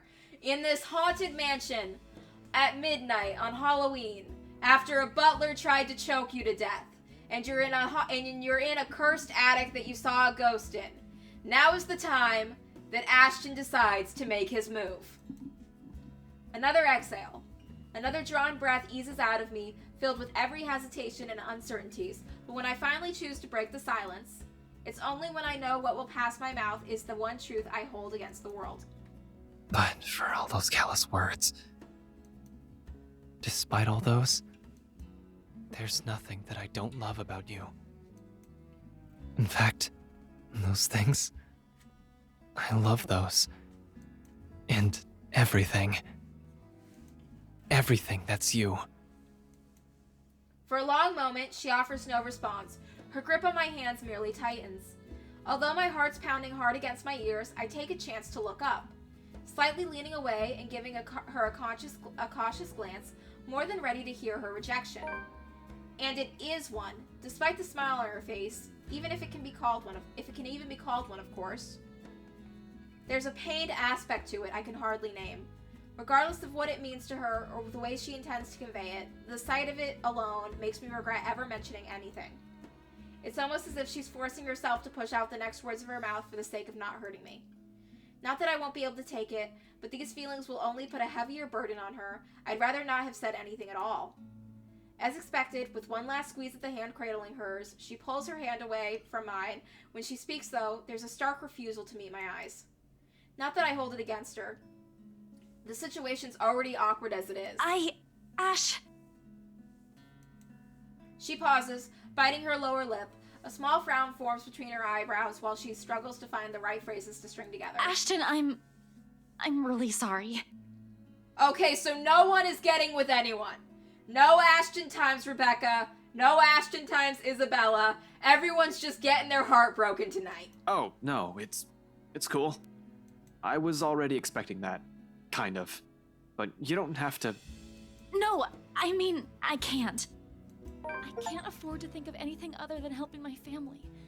Especially now that Papa's gone. They're going to need me more than ever, Ash. I'm sorry. I really can't. Not right now. Maybe someday, though. I've always known it would lead to this, to some extent. Her family will always come first. Who am I to take that from her? It hurts, of course, but the pain eases, knowing that in spite of circumstances, her heart will always be in the right place. That she's still the same woman I've fallen in love with. It's all right, Belle. Don't apologize. If it still matters, that's actually what I love about you. Of course, not that I'm expecting anything by telling you that, but you get the point. Yeah. Thanks, Ash. I mean, thank you for loving me. Even after everything. Her response is a smile and a soft laughter, perhaps the sweetest I've seen and heard from her. Just from it, I know that nothing will change despite her answer and any lingering feelings that will come from this. And there will be. Lingering feelings, that is. With the way she barged into our lives 5 years ago, it'll probably be enough to leave a terrible impression on anyone. But that's also precisely it. It's people like her you don't forget easily.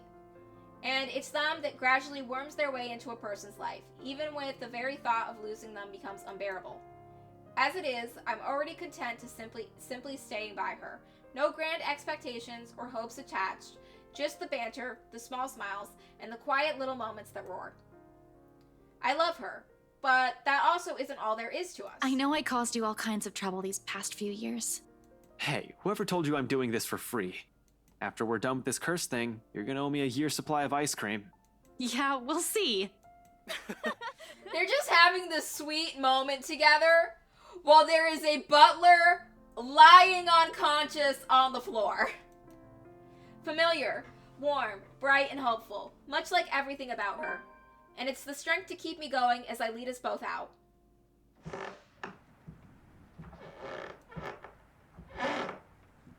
I'm gonna take a quick break real quick and then I'll be right back.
And I'm back. Power still hasn't come back. When we make our way downstairs, tricky considering the stairs to the attic are a bit old. One misstep and anyone might end up slipping and falling. You're lucky that that's all that'll happen to you. With the stairs this steep, a broken neck is a likely outcome. Thankfully, Isabella's here to guide me through the darkness. She knows this place better than anyone. After all, in spite of all the misfortunes it has brought to us. Careful, the floorboards over there aren't very sturdy. Right on cue, the same board that I'm stepping on creaks and suddenly breaks, the pieces falling somewhere with a dull thunk. Oh shit. Scumbag wouldn't be too happy about that. Ow, my foot. See? I told you so. You never listen to me. They renovated the whole mansion and they can't even replace one tiny part of the house. Why don't you file a complaint to BRC then? I'm sure they'd be thrilled to hear it. You know, it was such a rush job. Outside, the winds have intensified. Even from here, I can hear the gusts battering the window in the attic. It makes you wonder why, up until now, the only person we've encountered in this mansion is the butler, who you tased, by the way. Although, to some degree, that makes sense. He is in charge of running the place. Where are the other servants, though? In this storm, wouldn't anyone want to stay inside? It's a likely assumption is that they're all asleep. The route I've taken doesn't really pass by the rooms they're likely assigned to as the servants' quarters. However, they have also heightened security. I brushed it off earlier, thinking they'll be posted a lot closer to where the master's rooms are, but the second floor is devoid of anyone as well. As if every inhabitant of this place has suddenly disappeared overnight. Maybe the ghost killed them all. More importantly, where's that scumbag? I don't like this. I don't like this at all. I don't like it either, Ashton. I think you should go get the rest of the gang together and get a talking dog while you're at it. Nothing bad happens when you have a talking dog. The fact that we're here right now, right in the fucking middle of it, makes me all the more queasy. And that feeling only escalates once we reach the landing and Isabella swings the door open. She pauses abruptly in the doorway, so abruptly right in front of the doorway that I almost run into her. A look of confusion in her as she looks wildly around the place, wordlessly taking in her surroundings. With each turn and shift of her eyes, her shoulder only grows tenser, and the look of her apprehension slowly dawns on her. Isabella, what are you... We aren't supposed to be here. Sure enough, when I look up, we're standing right in the kitchen, pots, pans, and all. In the one corner, Zach and Rebecca almost as surprised to see us. Hey, yay, they did come! We're gonna beat the ghost with the power of friendship, guys! McCall is also with them, of course. She didn't listen to me, even if I've already exceeded the 15 minutes we've agreed on. Although color and strength seems to have finally returned to her, enough for her to be able to stand unassisted. The empty plate on the counter appears to have played a part in that. Good news, I guess. As for the other two, however, relieved as I am that they had the sense to wait and not venture deeper into the mansion, I can't help but roll my eyes at both of them. Zach, I said 4 hours. I know, but Isabella asked and... Come on, bro, you know I ain't a very good liar. And it didn't even occur to you to stop her? We all tried, all right? She was out the door before we could say anything. And how did you guys even get in here? All three of them exchange a look. One that I absolutely don't like. In the end, it's Isabella who speaks up, albeit with a bit of hesitation. We heard someone scream, Ash. It led us here. Without warning, the door behind us slams shut. We need to get out of here. Screw right. I need to get these people out of here. Lucky we're in the middle of the kitchen and we have 2 ways out, the back door and the cellar offers. Except the hatch won't budge when I pull at it, and neither does the back door, as if something has locked it firmly on the other side. Zach also gives it a few tries, but even with the big guy's strength, it won't open. Oh, we're boned. There's a long bout of silence, which we all simply look at each other, likely sharing the same thoughts. We're trapped. Something or someone has intentionally led us here. Fuck. In that same moment, once realization dawns in, something shifts again. Blood. Oh, fan-freaking-tastic! In every nook and cranny, over every surface, and in every inch of the floor. This time, unlike the first one I've seen, it remains gradually, and the whole room begins to reek of the familiar metallic scents. Sharp, suffocating. Around us, every object, including the cupboards, have started to rattle as well. The sounds from the outside, foreboding rumble and thunder, and even howling winds have begun to fade away, replaced by whispers, shouts, and cries of pain. Though inaudible, each beat and note bombards every crevice in my head with vague images and sounds. There's no time to make sense of everything, however. I'm already shouting, fueled purely by adrenaline, barking orders and making a break for the door that leads to the next room, the dining. It should take us straight out of the foyer where the main door is. Run! Right in front of us, the mansion has started to change, and we're in the thick of it. However, instead of the dining room like it's supposed to open to, why did the bedroom welcomes us instead? Oh, fuck. The ghost can move around the rooms? Oh my god, this is just like in Corpse Party where the fucking hallways in the school moved. This is just like that. We're fucked, gang. An image that lasts only a second before the blood begins to seep into the room. Filtering into the walls, trickling from every nook and cranny, everywhere furniture shakes and every beam rattles. Before we can even step back from the horror gradually unfolding on all of us, the door slams shut. Okay. Think about this rationally. There's a balcony right there. If we can grab the bed sheets and we can tie the bed sheets together to make a big rope, then we can have Ashton and Zach hold it as everyone else slowly drops down. And then the last person will have it tied up to the banister and get down that way. We can all we take the bed sheets, we make a rope out of them, and then we climb down off the balcony. That's our plan. A loud thud bringing a sense of dread and chill creeping up in each of us. Along with it, another realization. The whole place is reordering itself. And with that door closed tight behind us, showing no signs of budging, even through sheer force, there's no choice but to go forward in hopes to all gods that it'll lead us to an exit. Why did you keep going? You had your exit! The balcony was your exit! Until then, running's the only thing we can do, spurred by nothing but fear and a sense of desperation to live. It's useless, Ashton and Frey. Oh great, the voice is back. But with each room we pass, it only becomes apparent that the house has no intention of letting us leave. It lured us here, and we've fallen for it. Now it's playing a little game with us, a sordid form of amusement. For whom?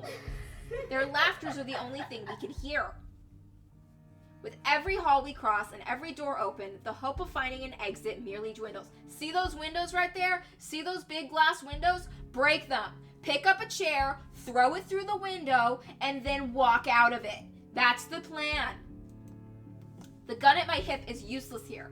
I am useless here. Some fucking genius I am. Some fucking person to trust I am. All of those, they mean nothing in the face of the unknown. You finally figured it out. Huh, Ashton Frey. Just give it up. All of them will eventually die because of you. Not if I have anything to say about it. And you are going to die alone. Not if I have anything to say about it. Shut your fucking mouth. You know it's true, though. All of it. It's why all you can do is tell us to shut up. You don't want to hear a single word, because you're already aware of it. You can't even admit it to yourself. Who's the coward now? But no matter how hard you try, you're not gonna be able to save anyone. The more gruesome the place turns, the bleaker our chances simply get.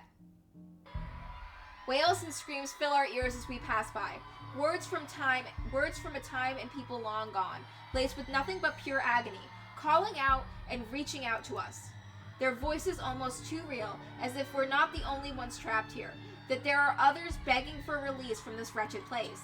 Or maybe it's all just a show, a taste of what we will eventually be, souls forever held captive in a never-ending nightmare.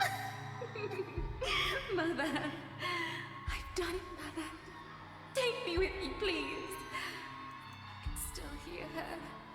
She's here. Help me! Help me, please! Is this what the curse is?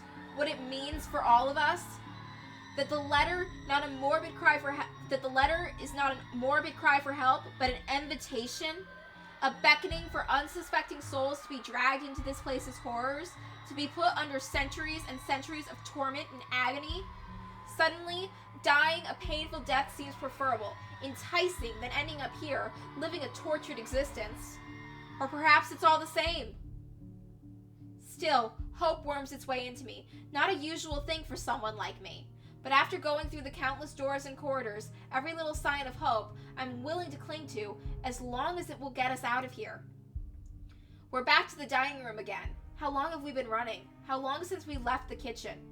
At some point, I've lost track of time. With the windows barred tight and the sounds lifting in the air, nothing but shouts and shrieks, it's impossible to tell. Not that it matters when an end is in sight. Shelves and furnishings bar the door, each substained with blood and gore. If the situation isn't as desperate as it is, I'll find a different way out. But there's still a gap left to the topmost part for a person to go through, as long as you use the shelves to climb. It's next it all right. Oh, fuck. Don't split up! From here I can spy the familiar walls of the foyer. Relief, only relief, washes over me. Although my legs have been strained taut by all that running, and every bone and muscle in my body ache, there's only an easing. A sense of tension relieving while energy back flows through me again at the sight of an end. No sooner I'm leading us out of it. Zach helps McCullough through first, assisting her up and through the gap before giving a hand to both Rebecca and Isabella. The moment the ladies and I are in, I nod for him to go through. Go ahead. I'll watch your back. Oh, God. Surprisingly, he does that without any protest. Not that there's any need to. Sometime after entering this room, the whole place has calmed down. No wails, no whispers, just a silence too deafening. But I'm not letting my guard down. Not until everyone's on the other side of this nightmare is safe. For all I know, this may just be the calm before another storm. Without further incident, however, Zach makes it through the other side and I'm following after him. However odd this hush is, I turn my back from it and climb up. It's a tight fit, but I manage to squeeze myself in. The unease remains though. Maybe it's just the adrenaline still coursing through me, or how easy everything has been after living through that nightmare, fleeting as it is. But for some reason, something's still nagging me. Call it a detective instincts, or my training or whatnot, but I have a feeling something's going to happen and catch us unprepared. Unconsciously, before dropping down on the better side of the dream, my hand shifts to the gun at my hip. Instinct has never failed me before.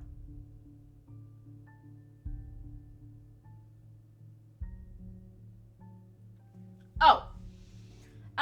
Well, the game is multi-chaptered, and it does go through every character in the game gets their own personal chapter. So, now that we're on Ashton's chapter, we're on the second to last chapter. And then after we finish Ashton's chapter, we're going to have Luke's chapter, and Luke's chapter should be the final chapter of the game. So I'm definitely going to be playing this game again tomorrow, and maybe even next weekend too, but I should be finished with it by next month, because I do want to finish this game before I get the new model. But yeah, it's a visual novel, so of course it's going to be long. Hence the whole novel thing. Otherwise, it'd just be a visual short story. Okay, I will play a different game tomorrow. I'll play a different game tomorrow, and then I'll play the rest of this game, and then I'll finish this game the weekend after, okay? How does that sound? I'll play a different game tomorrow. I'll give this one a little break, and then I'll finish it next weekend. I like this game. It's just, I don't know. It's hard when you're streaming to pick, like, because a game can be good, but it can also, like, not be good for streaming.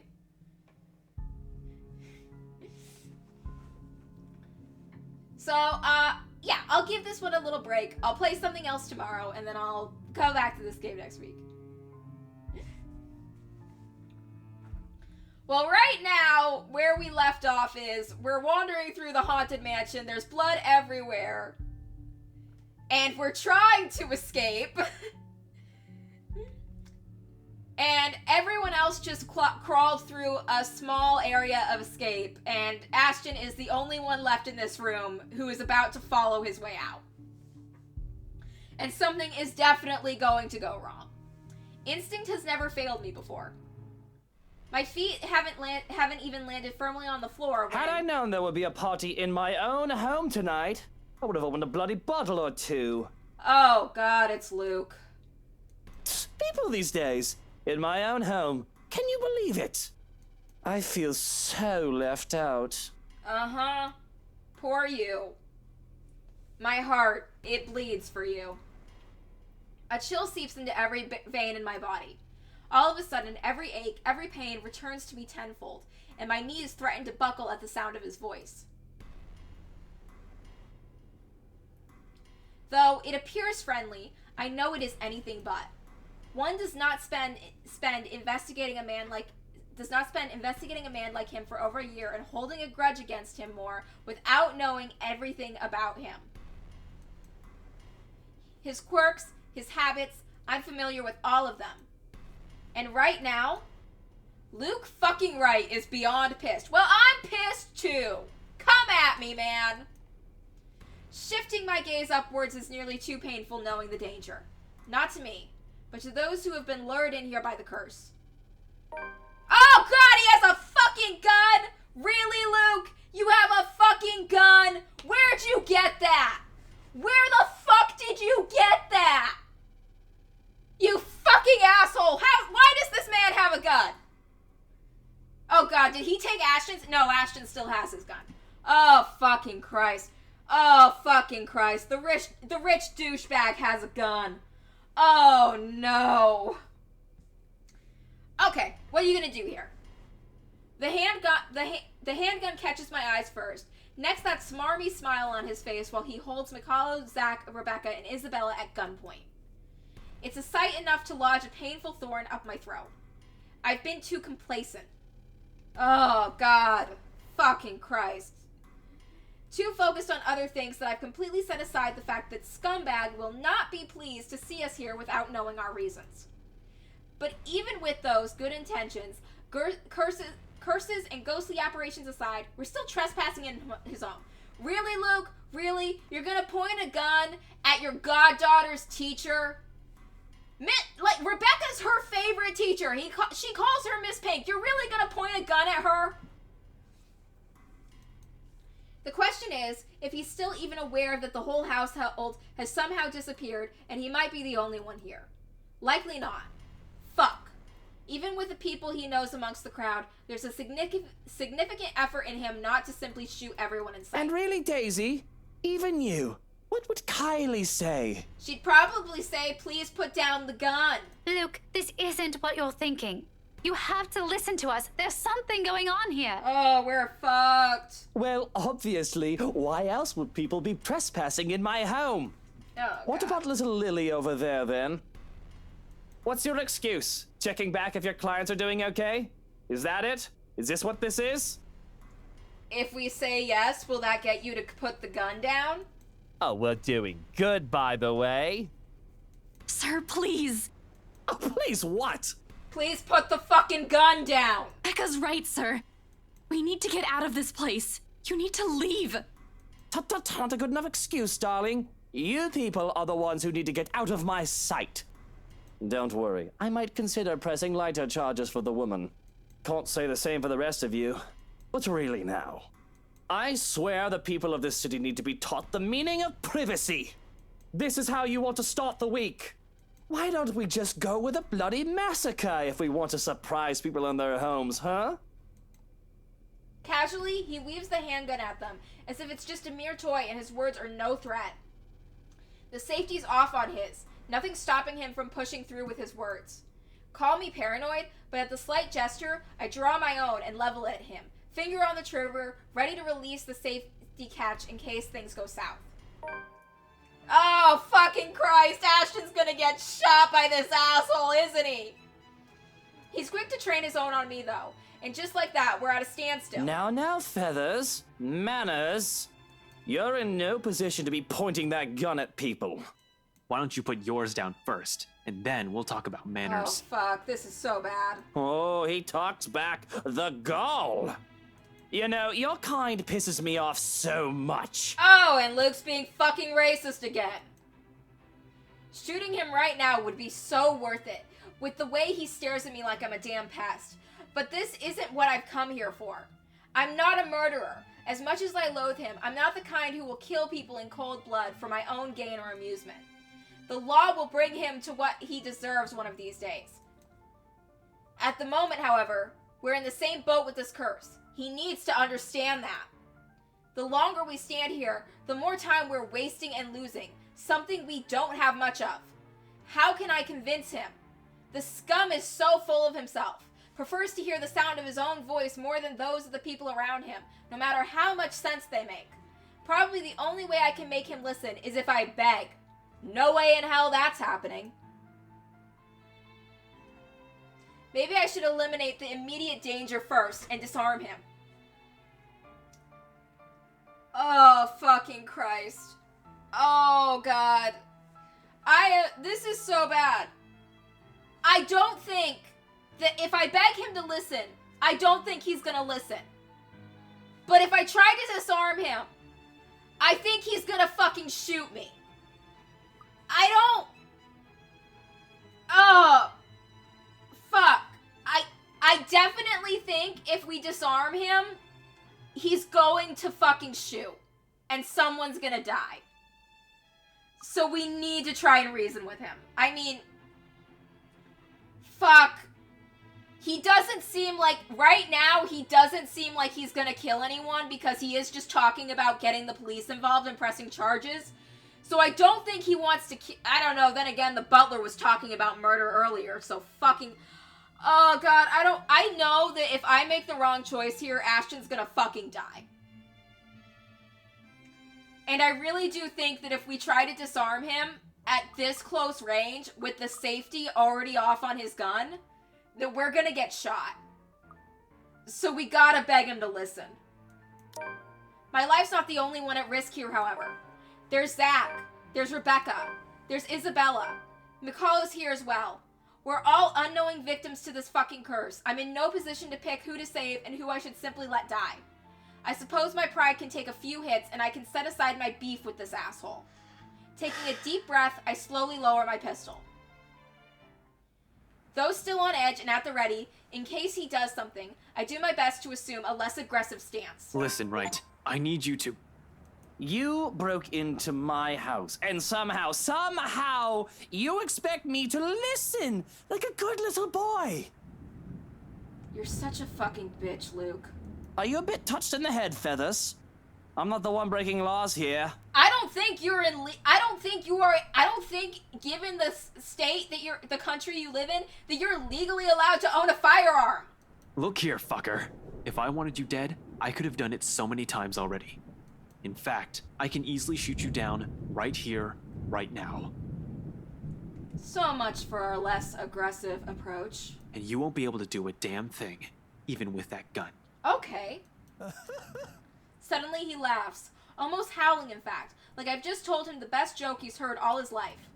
The only thing missing is for him to kneel over and start rolling around on the floor, all while I do my best not to sock him with the sorry end of my pistol. You have guts, Feathers. You have guts. Did you hear what you just told me? You've just threatened me inside my own house.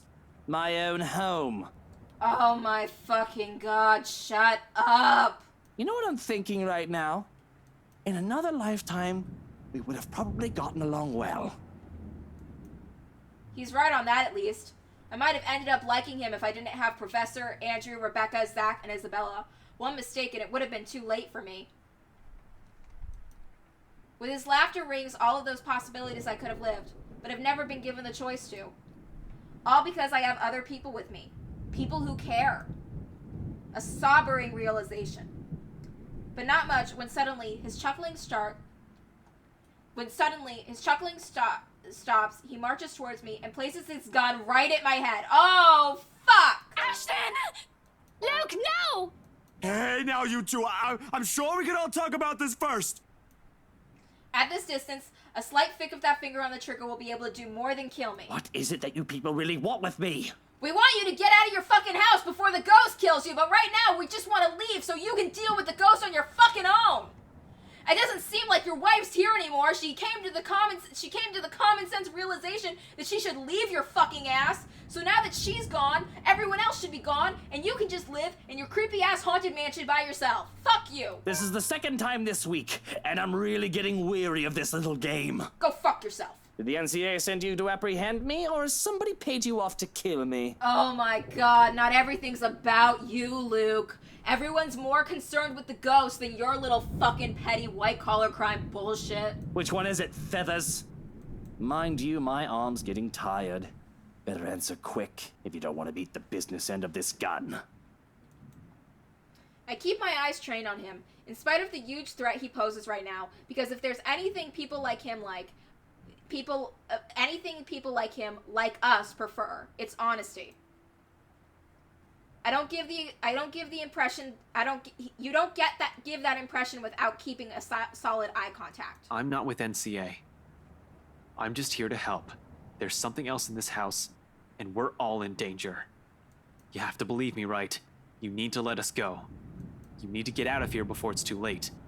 If you want to keep your sorry ass alive, you'll listen to people with more brain cells than you.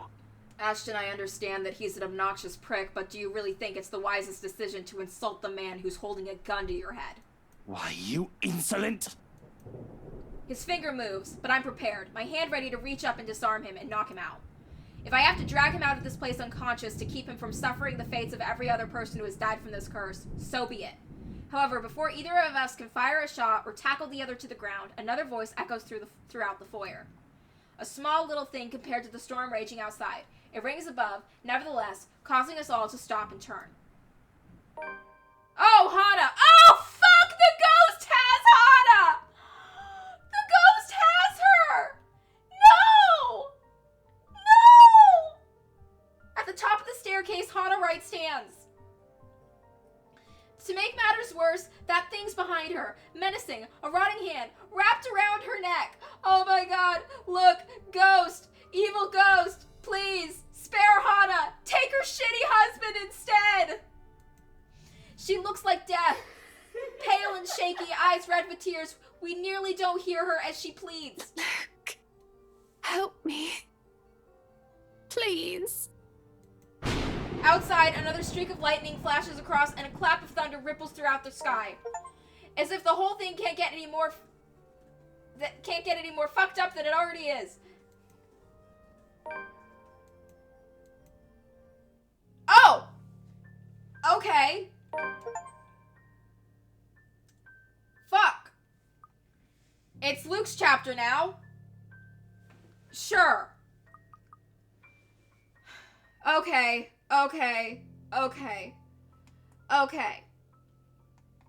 So, I'm just gonna finish here, leave us on that juicy little cliffhanger, and we'll continue this next week. But, for now, show's